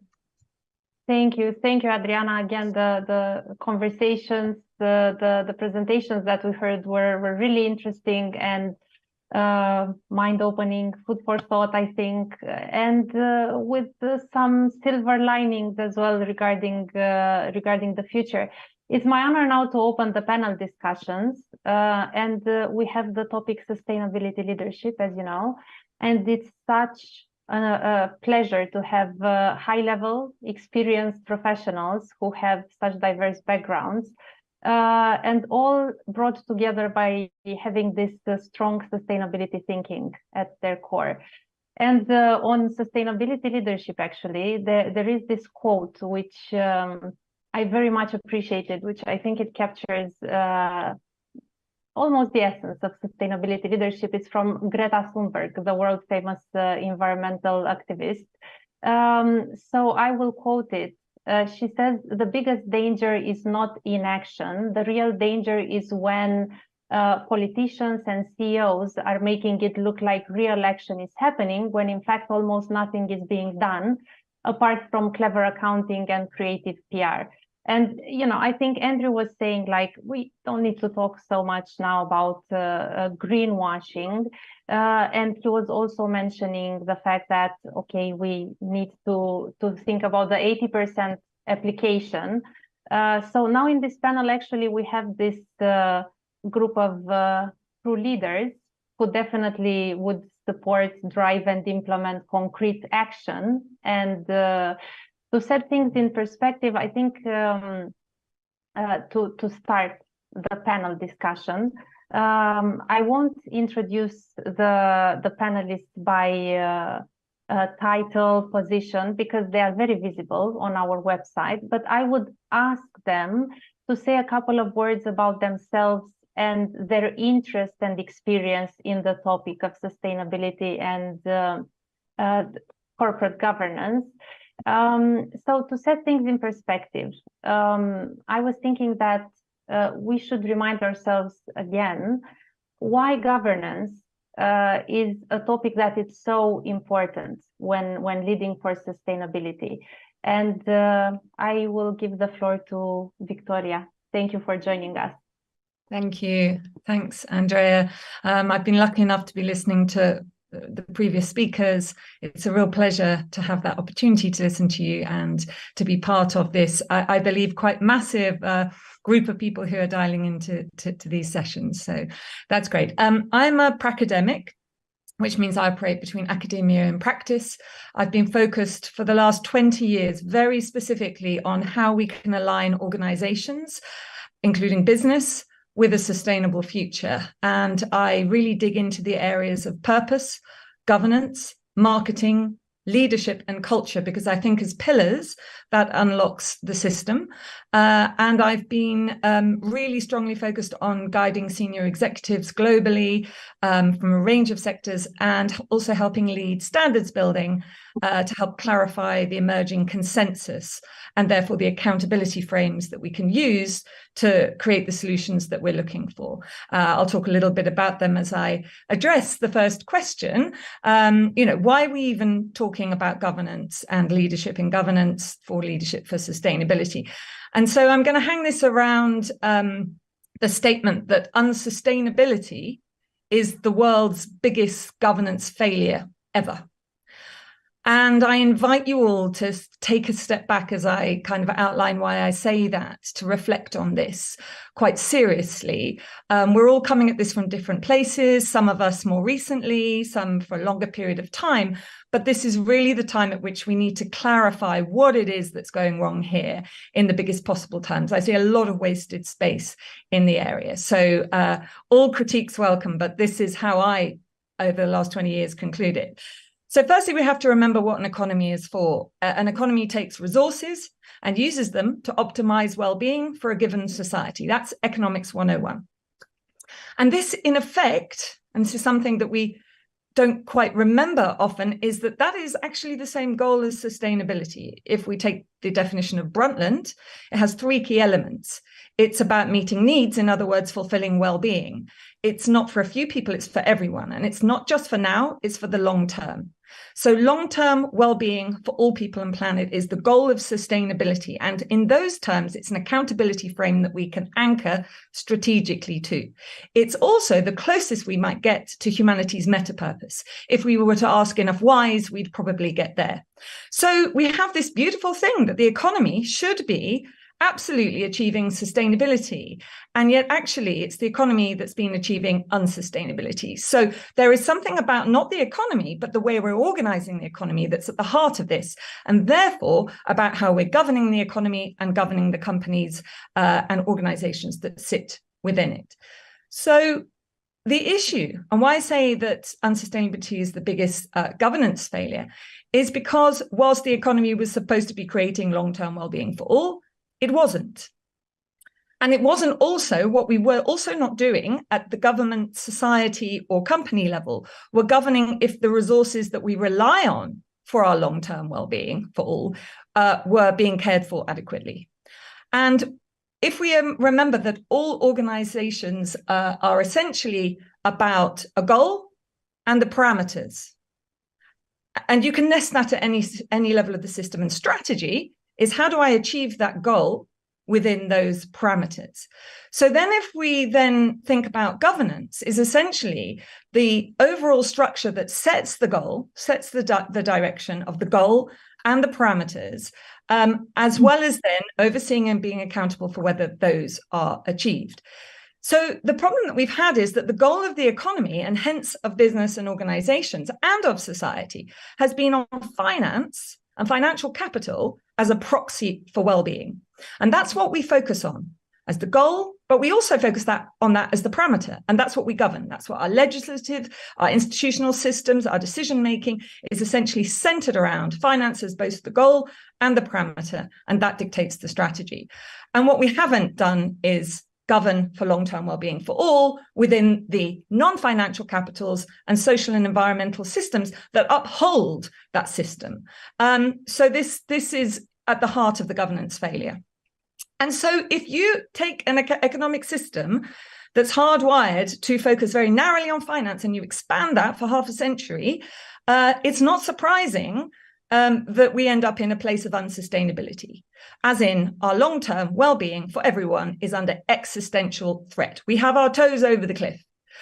And only at this point are we able to see what's been going on. And what we've been doing, like we're saying, we have to remember that this is about governance, directing, overseeing, and being accountable to a very narrow goal. And that's why I think we are turning to governance, because governance failure is at the heart of unsustainability, and then governance, therefore, is at the heart of the solution. And that is actually relatively recent. I mean, governance as a topic, as a discipline, is relatively new. But if we think that the world's first multi-stakeholder clear consensus view of good governance practice, ISO 37000, that was translated into Romanian recently and adopted there, was only published in 2021. That was something Axel, who's on the call today, and myself led for 5 years. So it took that long before we could even get a consensus about what governance is and what it needs to look like to bring about the world that we need. And really, that's a challenge to our existing systems, which are fundamentally misaligned. So governance is vital because it's also the most effective and efficient way that we can essentially address the solutions by setting a goal that's focused on long-term well-being for all, parameters that bring in all of the social and environmental thresholds and the best science around that as the parameters, as well as, of course, we need healthy stocks and flows of financial capital, but it's only one part of that parameter. So essentially, if we do that, we can clear out a lot of the red tape, because what we're doing at the moment is we're flailing around, betting on horses, trying to incentivize certain solutions, but we don't have the governance frame right. If we focus our energy there, governance, society's governance of government, society governance of companies, and companies' governance of their system, then we can let the innovation flow. So we're talking about moving, and this is what's underway, and I see it underway. The question is, can we get behind it in enough time so that we can preserve the market economies that we need and not end up in a command and control system? So that's a well-being economy governed to the goals of long-term well-being for all, i.e. sustainability, that's serviced by purpose-driven organizations. And I was technical author for the first British standard in purpose-driven organizations that will hopefully go to ISO level soon. And so we know what this looks like. We know what these systems look like, and energized by meaningful work. So one of the last things I just wanted to note there is, when we talk about ESG, therefore, we need to remember how purpose and ESG are not the same thing. We can think of purpose about redefining the goal, and we can think of ESG about clarifying the parameters within which we do that. So really what we're looking for is ESG, as one of the previous speakers said, that sets out the full suite of issues that we know we need to operate within, these science-based thresholds that are the minimum, they are the new compliance agenda. And I truly believe if society could say what they're trying to say clearly, they would say, this is the new compliance agenda. You do not deserve to exist as an organization, and we will not allow you unless you can prove that you're not breaching these thresholds. If we could have leadership from boards and governance professionals that's what it's trying to do, then we're not going to go through this messy, horrible process where we redefine our business models to be within net zero and then have to do it all again because we realize biodiversity is actually a worse problem. So this is the kind of level of change within governance that we're looking for. We need to go beyond not just doing no harm as ESG, though. Companies are essentially society's innovation engine, society's innovation heartbeat. We are at the world's worst tipping point moment for humanity. If our companies are not gearing 100% towards innovating solutions for our long-term well-being as a performance objective, not just a do no harm, I also don't see how we will not end up in a command and control system. So I'll leave it there. There's a lot more to unpack, but there's many other people to say lots of things about it. Thanks. Victoria, thank you so much for such a high level yet detailed and passionate reply. I think it was fantastic to set the scene. You painted a potential optimist future, told us how we could get there. You flagged the risks as well. So it was fantastic. Thank you very much. And look, already, I'm looking at Axel now. Already, I think directors have to address a broader range of issues and engage more stakeholders, ensure that governance framework incorporates aspects of managerial function as well. So where do you see this trend going? What are its drivers? I think maybe Victoria already answered that. And how can governing bodies across different types of organizations accomplish this? Great, thank you. Yeah, well, it's also a pleasure to be on this panel and to contribute to the wider discussion. I think that I'm speaking from the perspective of working with a lot of boards, both in the Caribbean as well as in Europe, specifically in the German-speaking areas and in Romania, and assisting them to cross this chasm that exists between where the organizations are operating today compared to where they're trying to get to.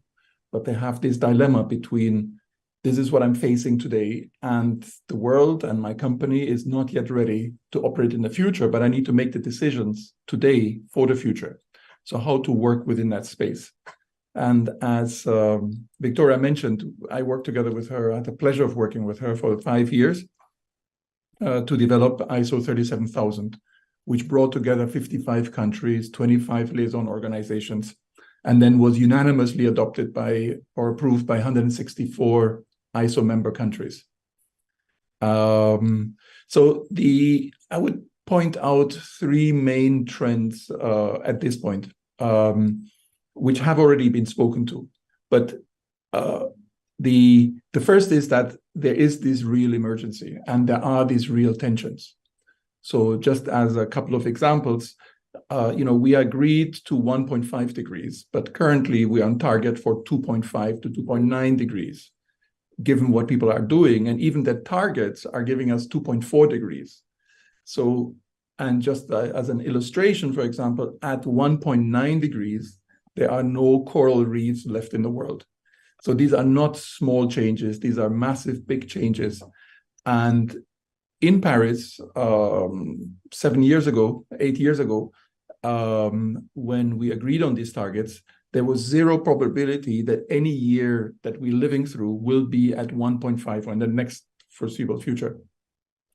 And now we have the next 2 years, one of the years, according to the World Meteorological Organization, we will have 1 year to be above 1.5 degrees already, okay?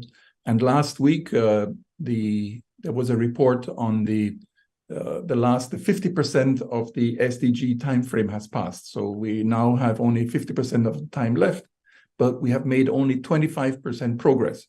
And in some dimensions, quite a few actually, we're moving backwards. So that means that there are real risks coming to us. And there are also, of course, real opportunities and the real needs of organizations to be the engine of innovation that Victoria is speaking about, and to get the assistance and the guidance for how they can make that transition and how they can take these decisions. The second aspect, of course, has to do with digital transformation, which the people who have been involved in AI and in artificial intelligence and have been developing this field for the past 30 years are saying that the moment we are in now is like the invention of the wheel. So we are at a very pivotal change moment where massive changes are going to combine with the environmental and the social tensions and emergencies that we are currently facing. So most imminently, what everybody is now thinking about is, yes, and we have this third dimension, which is the regulatory change. So we have on 3 levels, or 3 dimensions. We have at the European level, we spoke about that. So there are 12 new standards, 84 disclosure requirements, and 1,100 data points that need to be reported on. And at the international level, we have the ISSB, and many countries, Security Exchange Commissions, are adopting regulations as well. And so there is this triple confluence of real impact. So it is not only because the regulators say so. So you have the regulatory change, you have the digital transformation, and you have the environmental and social impacts coming home to roost at this point. Because as the professor said in the very beginning, from an academic and the scientific point of view, all these things were predicted. We are very much on track on the predictions from 50 years ago. And it is really a question of if we are able to take account of it now and move collectively. So the result is that these governing bodies now need to have basically facing a choice. Do I try and just comply and therefore just have the costs with the still risks of non-compliance and non-being able to respond to the changes? Or do I really reimagine what the organization does and how it is aligned to a sustainable future, as Victoria said? And so that is the part that I think is at the crucial point in terms of reimagining the value that organizations, the business model, and most importantly, the value generation model that through which the purpose is being fulfilled. So then I can speak maybe more about how to do that in a second. Okay. You want me to continue? No, it's fine. Actually, I think you mentioned, the plethora of regulation, and I know we have Anka with us today, and she was going to touch actually the recent directive on corporate sustainability due diligence, and it's, I think, the talk of the town, and it's one of the regulations that it's going to affect us most. So thank you, Axel, for the answer, and we can come back to the how if you wish. But Anka, I'll give the floor to you, maybe just for a few more details regarding the directive, where we are in the process of adopting it, and any adverse impacts or any future barriers that you see. Thank you. Well, thank you so much, and I so much appreciate the discussions this afternoon. It's really insightful and enlightful. And on this corporate sustainability due diligence directive, CSDDD, as it is known. Yeah, this is a very new animal in the market, and it was proposed by the European Commission actually in February 2022.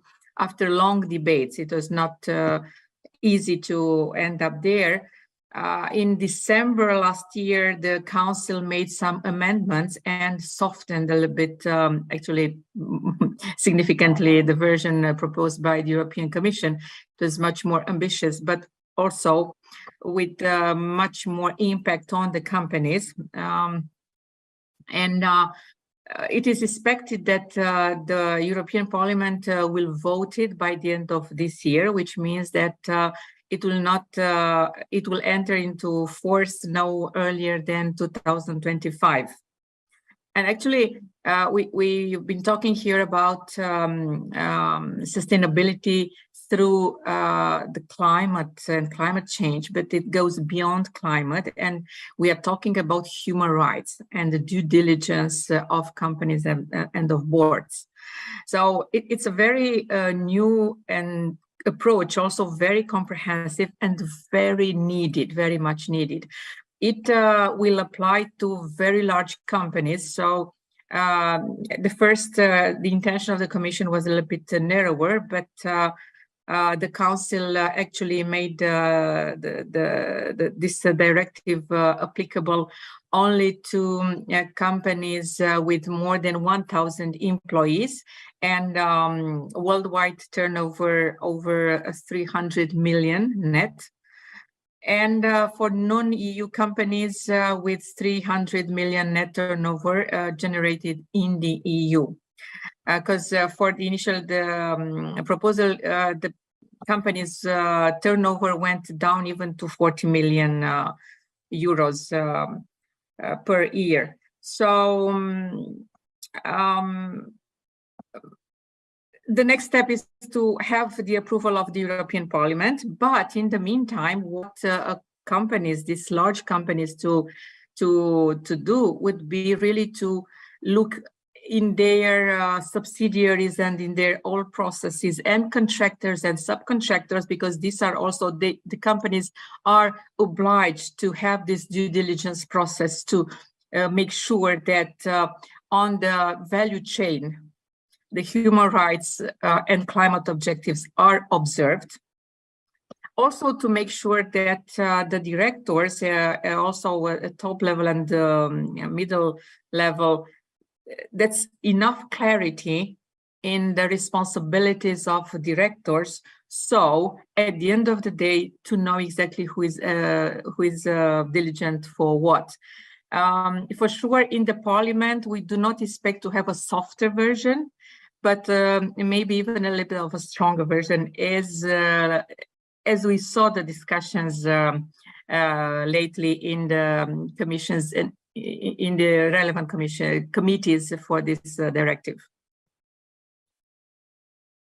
Thank you very much, Anca. It's clear that there's a lot of discussion and many other things that the future will bring. It's good to know that we have the Commission who is in the same time flexible and adapting when whenever they are too ambitious. I think Vesi was saying something of the sort as well, that it kind of beats the purpose to have too strict legislation when there's not enough preparedness or enough information. So thank you for the outlook. And speaking about rules and regulations, we have somebody here who is a specialist in banking and regulations. So just asking Dimitrios, and welcome.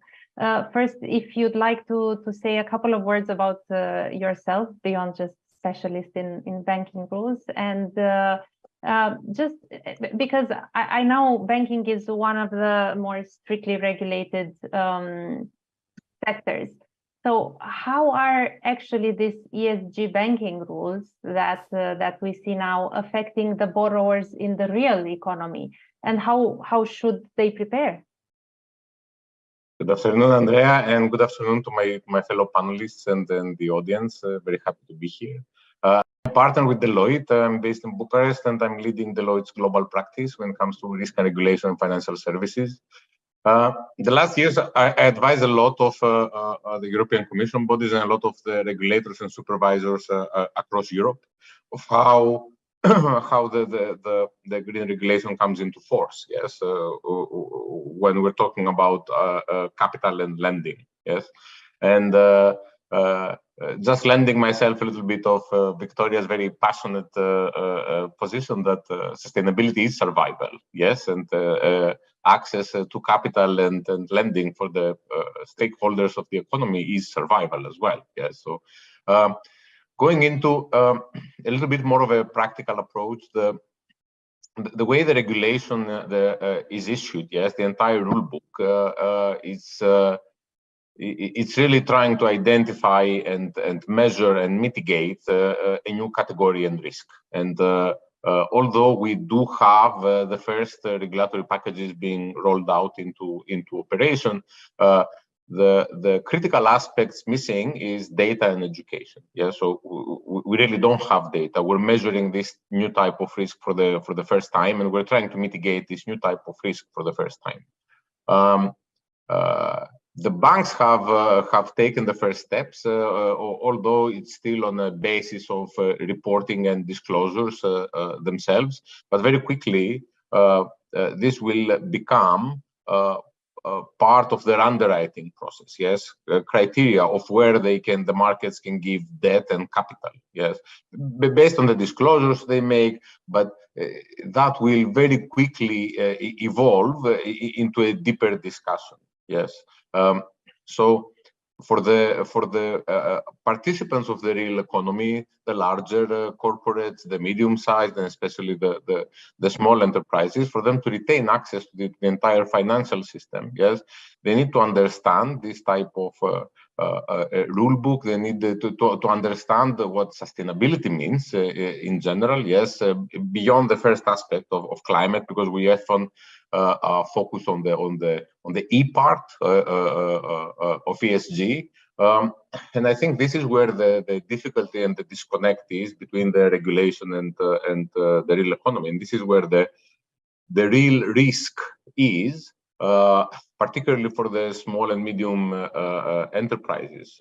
It's going to be a lot easier for the large corporates to be able to design their net zero strategy, yes, their sustainability strategy, and ultimately convince the financial markets that they should be still participants. Yes, they should benefit from debt and capital. But I think there's going to be, we already see that, yes, there's a big disconnect with small and medium enterprises, that they don't have the capacity to generate data, and they don't have the capacity to adapt as fast.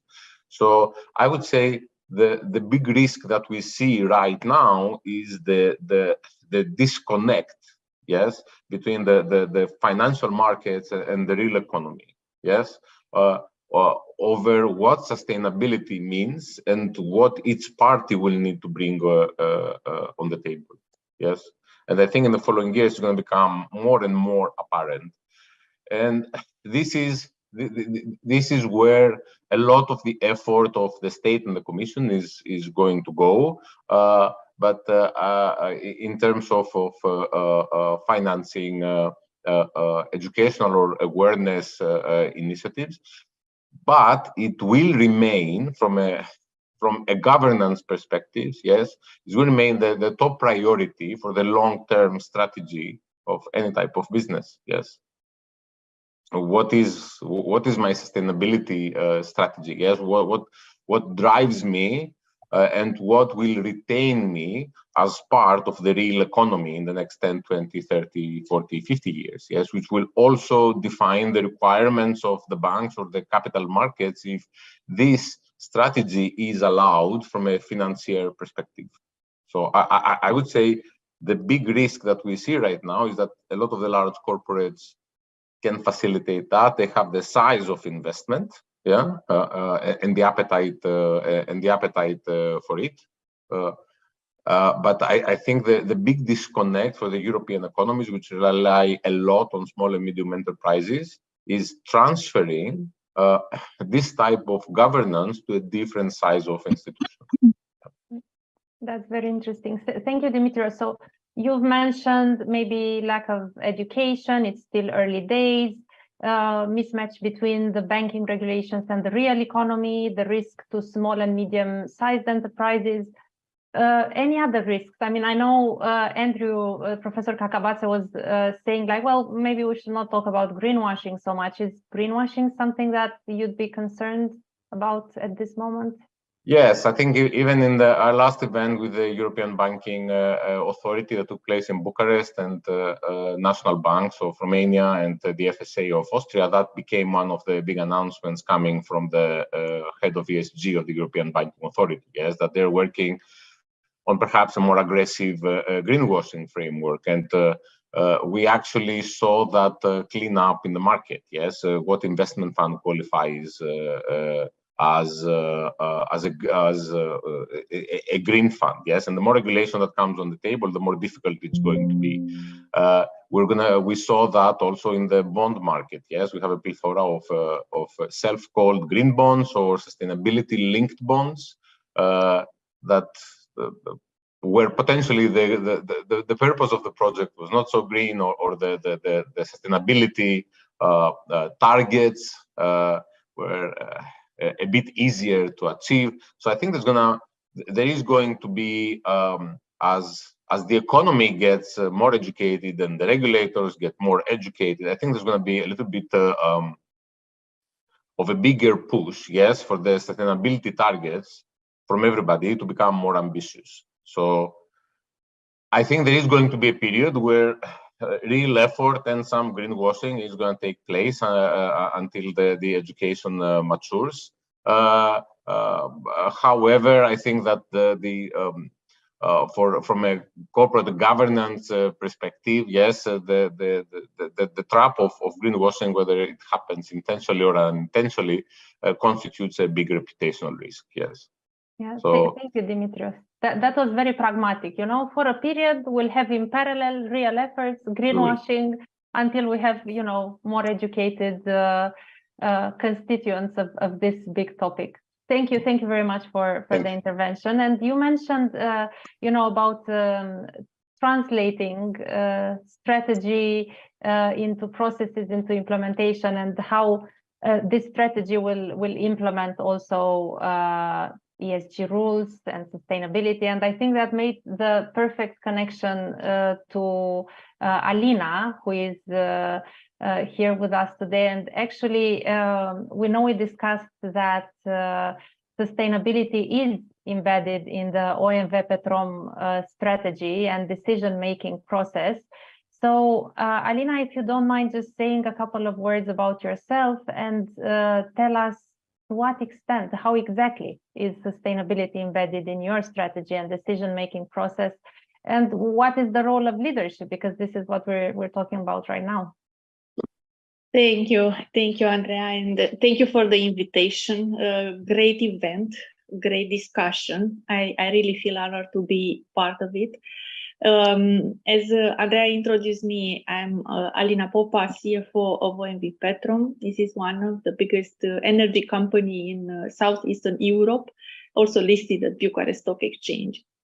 A bit about myself, I'm a strong believer in leadership, especially importance of leadership to drive sustainable change. It's enormous. I'm also a strong believer in the importance of defining a purpose. And this is valid both for us as individuals, definitely for leadership, and also for organizations. We went through purpose definition for OMV Petrom, and you can imagine we go quite through a major change as a former oil and gas company, energy company. And we concluded that our purpose is to reinvent essentials for sustainable living. Sustainability, therefore, is strongly embedded in our strategy. Our projects and our activities have sustainability criteria behind, while we continue to supply the energy and ensure the security of supply, which is key. We all need energy to travel, to keep our homes warm in winter or cold in summer. But in the same time, we all want this energy to be clean, to be green. And this is the challenge. Now, we did our reflection and our work, and we concluded we have the ambition to reach net zero operations by 2050. This is not easy. This is very challenging.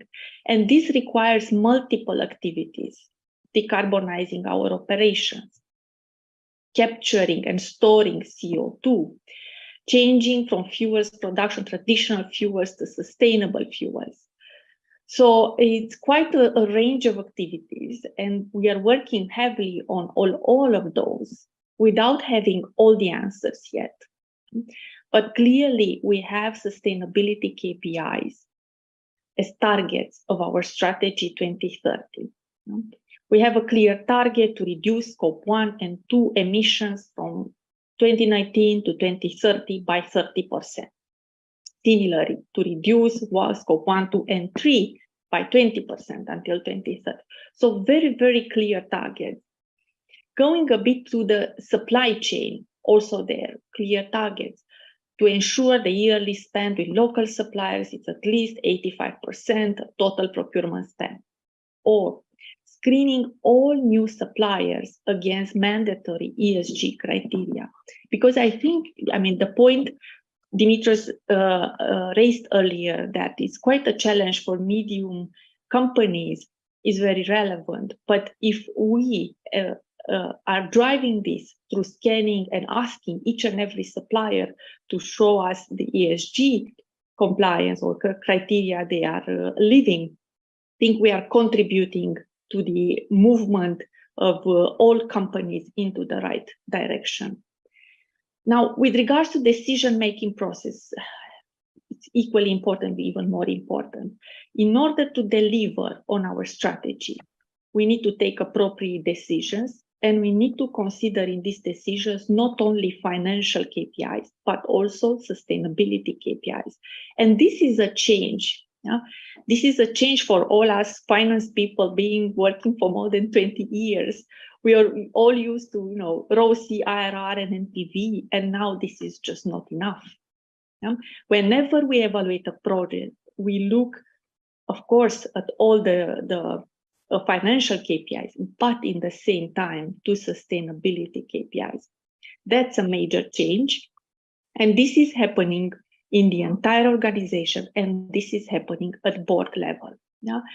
And if I look back a couple of years ago, it was not like that. But now there is not one single project that we don't ask, okay, what is the impact on scope 1, 2, and 3? How does this contribute to our target?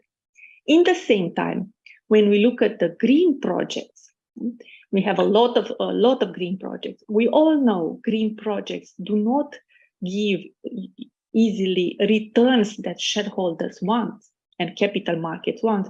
So yes, they tick all the boxes on sustainability, but we need to make them efficient, and we need to create value for shareholders with green projects, because only like that they become sustainable long term.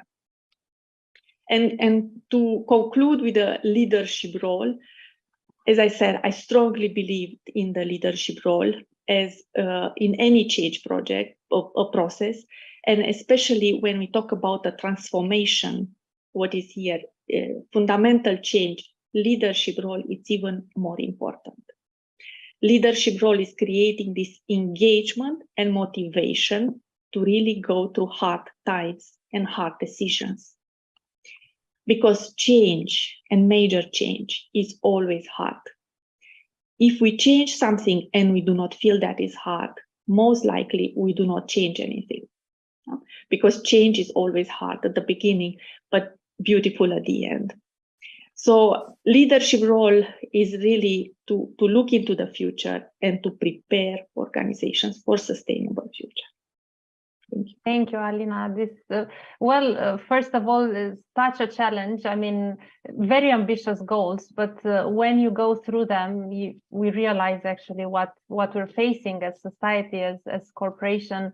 But it's very important to talk about the traits of the leader, the leading companies who have already taken pledges. And by the way, us as ACCA, we also have taken commitments towards the UN SDGs. So I think, these discussions that we're having right now, these leading by example as well, they are very important, because it will be a tough mountain to climb. And I just loved your definition of change. If it's not hard, probably you're not making any change. So it will be hard. And I think that's, like kind of helping us to realize that we are not greenwashing. Actually, it's hard to attain these goals. I think you've beautifully described also, leadership and qualities that a leader should have. But just to go back to Victoria a little bit, is there anything else that you'd like to capture or synthesize maybe about what we as individual leaders can do to help bring about this new type of governance of the organizations? Yes, certainly. And yeah, it's been fascinating listening to all the contributors. Yeah, Dimitris was talking about survival, but actually this is about how do we thrive, and often in the conversations about how we shift from governance, it's that sense of risk and compliance, but moving more positively forward towards sort of performance, and we need to do both. As I said, it's goals and parameters. So I think as individuals, when we're thinking about what we can do about governance, we probably, like I say, we've set up business models to asset strip and to set up to fail. So we've got to be thinking sort of blank sheet thinking. And, you know, like we just heard from Alina, that's tough, but it's also a very creative and inspiring place to be. So I'm just going to take us through some of those levels that we can think about rewiring governance. Because as I said before, I think governance is the place that as individual leaders on sustainability, we can best place our efforts. And so the first thing I would say is we just need to get governance literate. What is governance? What are the layers of governance? And we need to think about it at a few different levels. So us as society, governing governments. And even if you're not living in a democratic system, ultimately society allows a situation to persist. And so ultimately, whatever type of government we're talking about, there is the governance of that governing body in different ways. So I would say we need to firstly remember we are all citizens of a country. And so if we can get hold of ISO 37000, get to grips with the global language around what we mean by governance, and that was written to be applicable in any country, any organization, any system, including of government. So you know, then we should have that in schools, universities, schools, you know, everywhere within executive education, within business schools, to say, what is it to govern and how do you govern technically? What is risk governance? What is accountability? Why do you report? What are KPIs? How do you assess if strategy is good? You know, what do you look for? Because that's ultimately what we see happening now everywhere. Sort of people who are just getting on with their lives that suddenly realize their lives and those of all people and planet into the future is under threat, to starting to think, oh my gosh, I'm not sure I trust these companies, but I don't know if they're doing any good. Let me look at their annual report. Are they greenwashing? Are they not? I mean, those are governance questions. So we need to skill up on that. I would also say then, most of us are members of organizations. And within those organizations, of course, governments set the governance frame for companies, and then companies then are governed.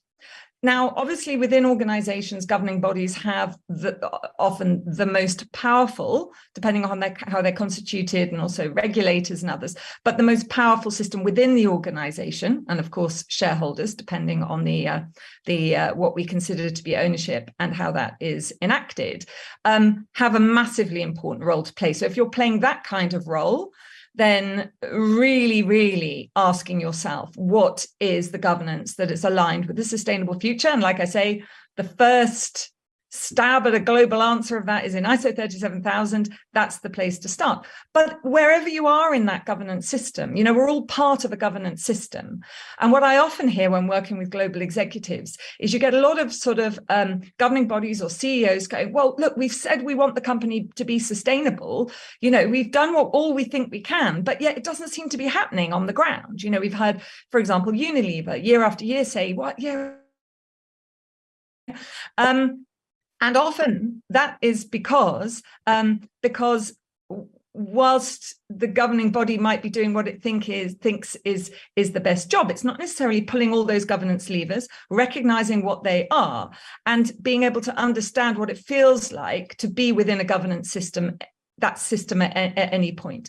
And so we need to remember that when we are reporting, when we are overseeing, when we are delegating, when we are writing job descriptions and role delegation specificities, we are essentially part of that governance system. And if we're being asked to do something and we butt up against a part of that governance system that's not working, then we need to be able to do what we can with it, but be able to package that and put it on the desk of the person who can do something about it. And of course, being able to do that in a collective is a much, much more effective way to do it. Again, that comes back down to, do we have a clear universal definition of what we mean by governance, about the key principles, the key behaviors, what good looks like? And again, wherever you are, and before I know I keep talking about it, but that's why I put 5 years of my life into it, because I realized how important that before that point, if you were in a particular sector in a particular country, there might not be a governance code for you. We now have something that covers all parts of the system, and where we can start talking as one voice. So if we can, again, get literate and serious about governance, and therefore be able to see when governance is stopping us, being able to act in a purpose-driven or sustainable way, then we can start to really bring the energy together and enact our power within those systems. Thank you. Thank you, Victoria. I am inspired as well, and I'm sure everybody on the call is. I think it feels like we are all in this together, and it's a problem that definitely concerns everyone. And thank you again for the passion and for the work you've put in until now, and I'm sure that you will continue to put and for inspiring all. Axel, I know we were talking about some more in-depth observations or from your own experience, exactly on the same issue of how can governing bodies. So we were talking about the responsibility of individual leaders. I know Victoria also touched a little bit on governing bodies, but is there some insight that you'd like to share on how governing bodies across different types of organizations can accomplish this sustainable leadership? Yes. So what everybody has spoken to, and what is very clear, is that the context in which an organization is working now, so that means the social context, but also the natural context, is much more varied. So there are many more possibilities, there are many more scenarios that could happen. And that means the organization must be able to respond to these and maybe even shape the context. So it therefore requires for the governing body to enable the organization as a whole, and it, in considering the options, to increase its capability to respond. So it is more complex, so therefore it must be able to respond with greater complexity. This is also known as Ashby's law of requisite variety. Basically, you cannot control a system unless you're able to respond to the variety of states it can take. So to do that now means that you can either try and respond individually to compliance requests, for example, or to respond to individual risks. But the global consensus is, and the new keyword is, integrated governance. So ISO 37000 was not the first to use the term integrated governance. It was used by UNDP before and by World Economic Forum as well. But 37000 now defines and gives guidance to what it means to have an integrated governance system. And this integrated governance system is enabling organizations to contribute to sustainable development. And so, for example, just to use a couple of examples, the what of governance has increased, and Victoria alluded to it, for example, as relating to stakeholders. Can we even name the stakeholders? Can we differentiate between different types of stakeholders and be able to respond to them appropriately? So until now, there has been a lot of confusion about that. And for example, the role of shareholders in this process, how does that compare to other stakeholders? There's a lot of discussion and a lot of noise about that. But now there is guidance for how to differentiate appropriately and how to build that systematically into a governance system. It also means, for example, that when it comes to the different capitals we're using, so social capital, natural capital, for example, governing bodies are now asked and responsible for accounting for their impact on these capitals and to what extent they are being regenerated or maintained in order to assure sustainability. And for that, you need to be able to differentiate between different types of natural capital, for example, and how they relate to each other. These are all topics that governing bodies actually really need to properly understand and be able to deal with. And so if there is no system of integration, it becomes an overwhelming flood of information that cannot be processed. And so that is why it is useful to have systems that are able to clarify, integrate, and not only at the governance of, for example, often we think that governance is only related to the board levels, but actually governance includes, for example, all the subsidiaries parts, and it also includes management level aspects. So for example, if you don't have a good compliance management system, for example, or a good whistleblowing management system, the whole system will actually crumble down and you will create enormous risks. So we need, therefore, guidance for an integrated governance system for how to make it easier and how to increase the capacity to respond to an increasingly large number of data points and considerations that need to be taken into consideration. And that is the part that ISO is focusing on. It is a voluntary system that you can use in order to be able to respond to the realities of organizational life, including the compliance obligations that are now increasing drastically. Does that make sense? Yes, it does. I think I love the concept of integrated governance and the fact that you said, it's not only about, because even in our conference, sometimes I think we were talking a lot about the higher level governing board, but actually how it seeps through to management. And then, as Victoria was saying, and she very clearly transmitted this message to individual level as well, and having this this ecosystem.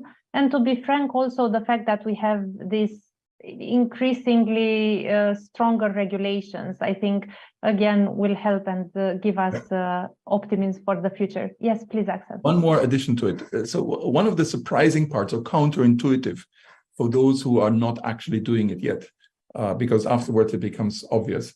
But once you're focused on the purpose of the organization and you realize that to fulfill this purpose, you yourself, your organization alone is not totally in control of it. So therefore, that means that you need to be able to work together with others, including your competitors.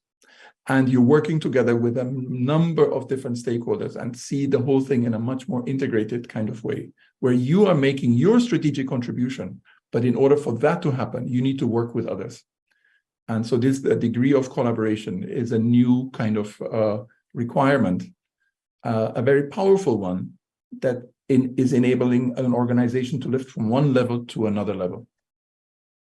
Yeah, integration, collaboration, yeah, having this ecosystem of, well, kind of what we're creating with this conference, right? Just evangelizing the good practices and, talking about what we're doing, maybe where we're lacking. So yeah, that's a very important point. So thank you, Axel. And look, one of well, it's not a regulation, but it's certainly a recommendation that many companies that I know have taken on board is the UN Sustainable Development Goals. And actually, I was telling you that ACCA has also taken the commitment to work towards these goals. And well, they are 17. It's quite a broad spectrum that they cover. I'd like to ask Anca, because she gave us such a in-depth reply regarding the directive on corporate sustainability due diligence. And now going to the Sustainable Development Goals, do you see any challenge? Because we are using them quite a lot. Which are more challenging for us here? Well, a very tough question, because as you said, there are 17 goals and very difficult.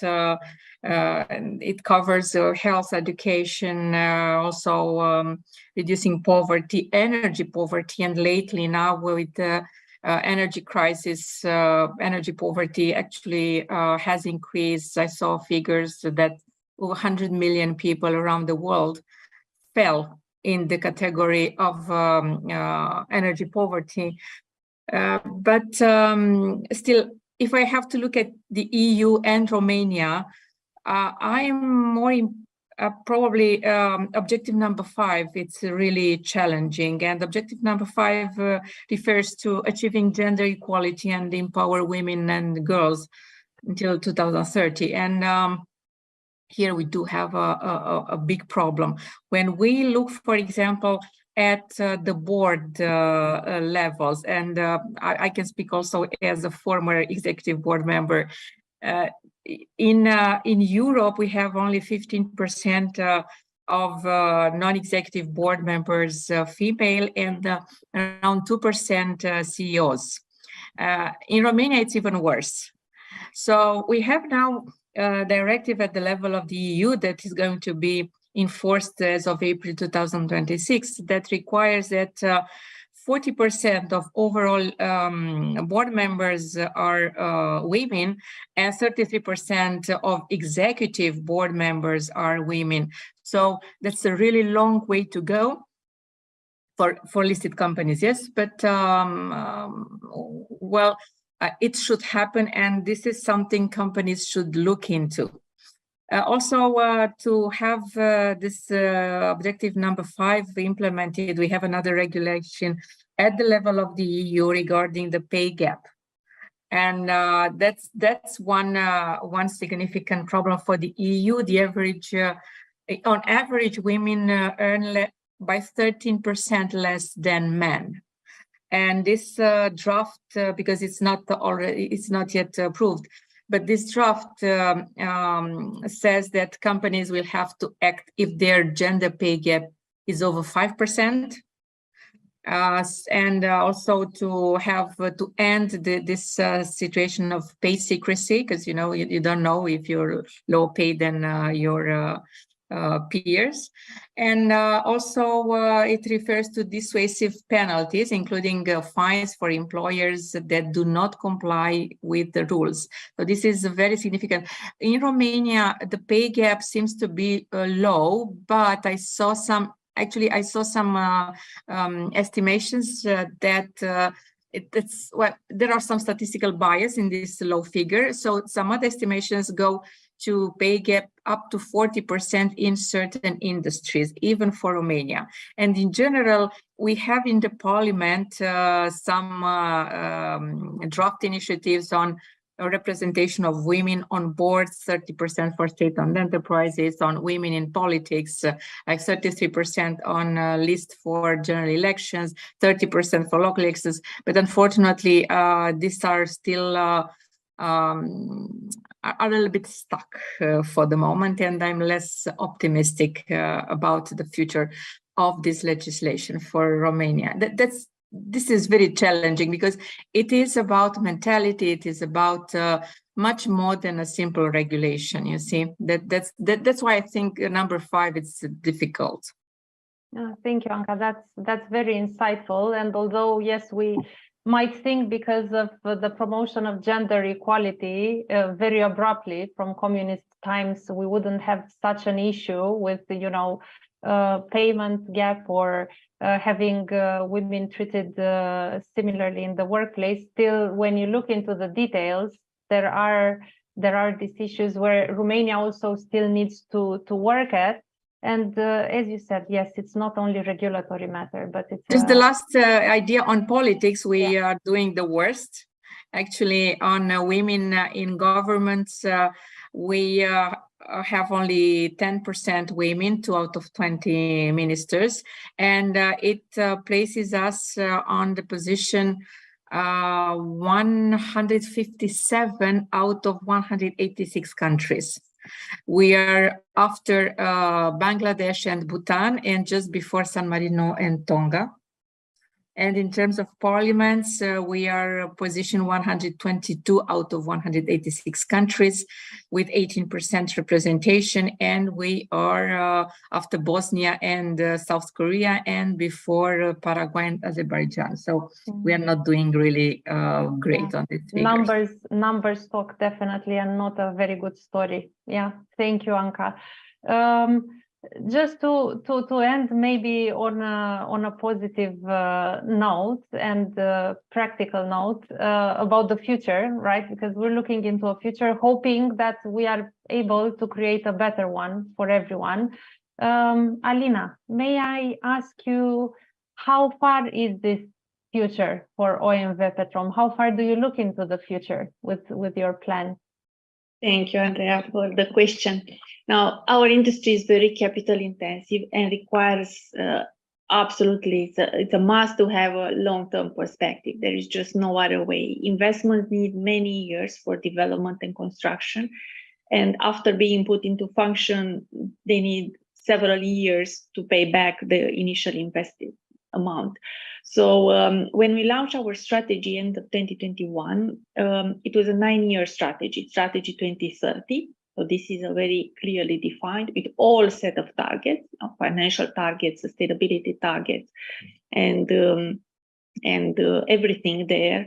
And also, as I mentioned before, we even have a longer term, like a 2050 net zero operation. So we really look far, because otherwise it's just not possible to achieve what we want and to deliver on our purpose. Now, we planned the whole investment of 11 billion euro investment in these 9 years, clearly on 3 key directions. Number one is low and zero carbon projects, yeah, and this is long term. Here we talk about renewables project, we talk about biofuels, hydrogen, carbon capture and storage. Then we have gas, grow regional gas. Many of you heard about Neptune project and Black Sea potential of gas. Gas is the transition fuel. Transition from the traditional to the green fuel, we go via gas. I mean, if we use natural gas in production of electricity instead of coal, carbon emissions can be reduced by 2.5 times. You know? So it's much better, and it's the transition. And also we have some investments in the traditional business, because if we still see demand growing of traditional fuels. So people need the energy. It's just not possible to switch it off.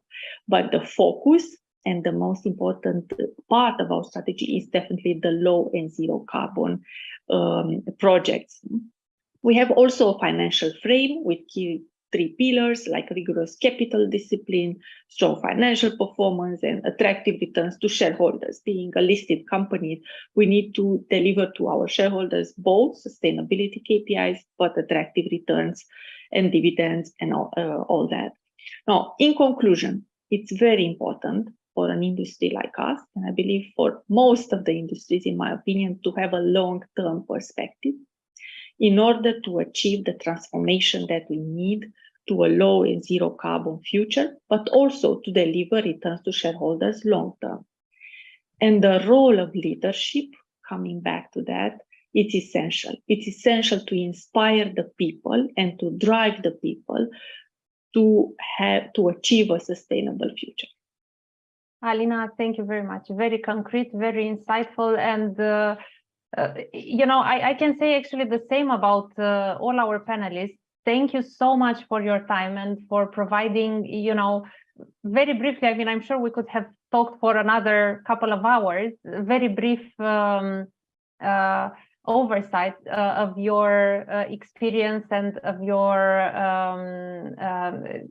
approach. I know some of you also mentioned risks and potential downturns that we are facing, but I think we can look quite optimistically at the future, because the issues are being addressed. We are looking at the problems, and let's hope, you know, we'll see improvements and more concrete action far closer than in the next 10 years when we took this commitment, you know. So thank you very much, and looking forward to the second panel as well.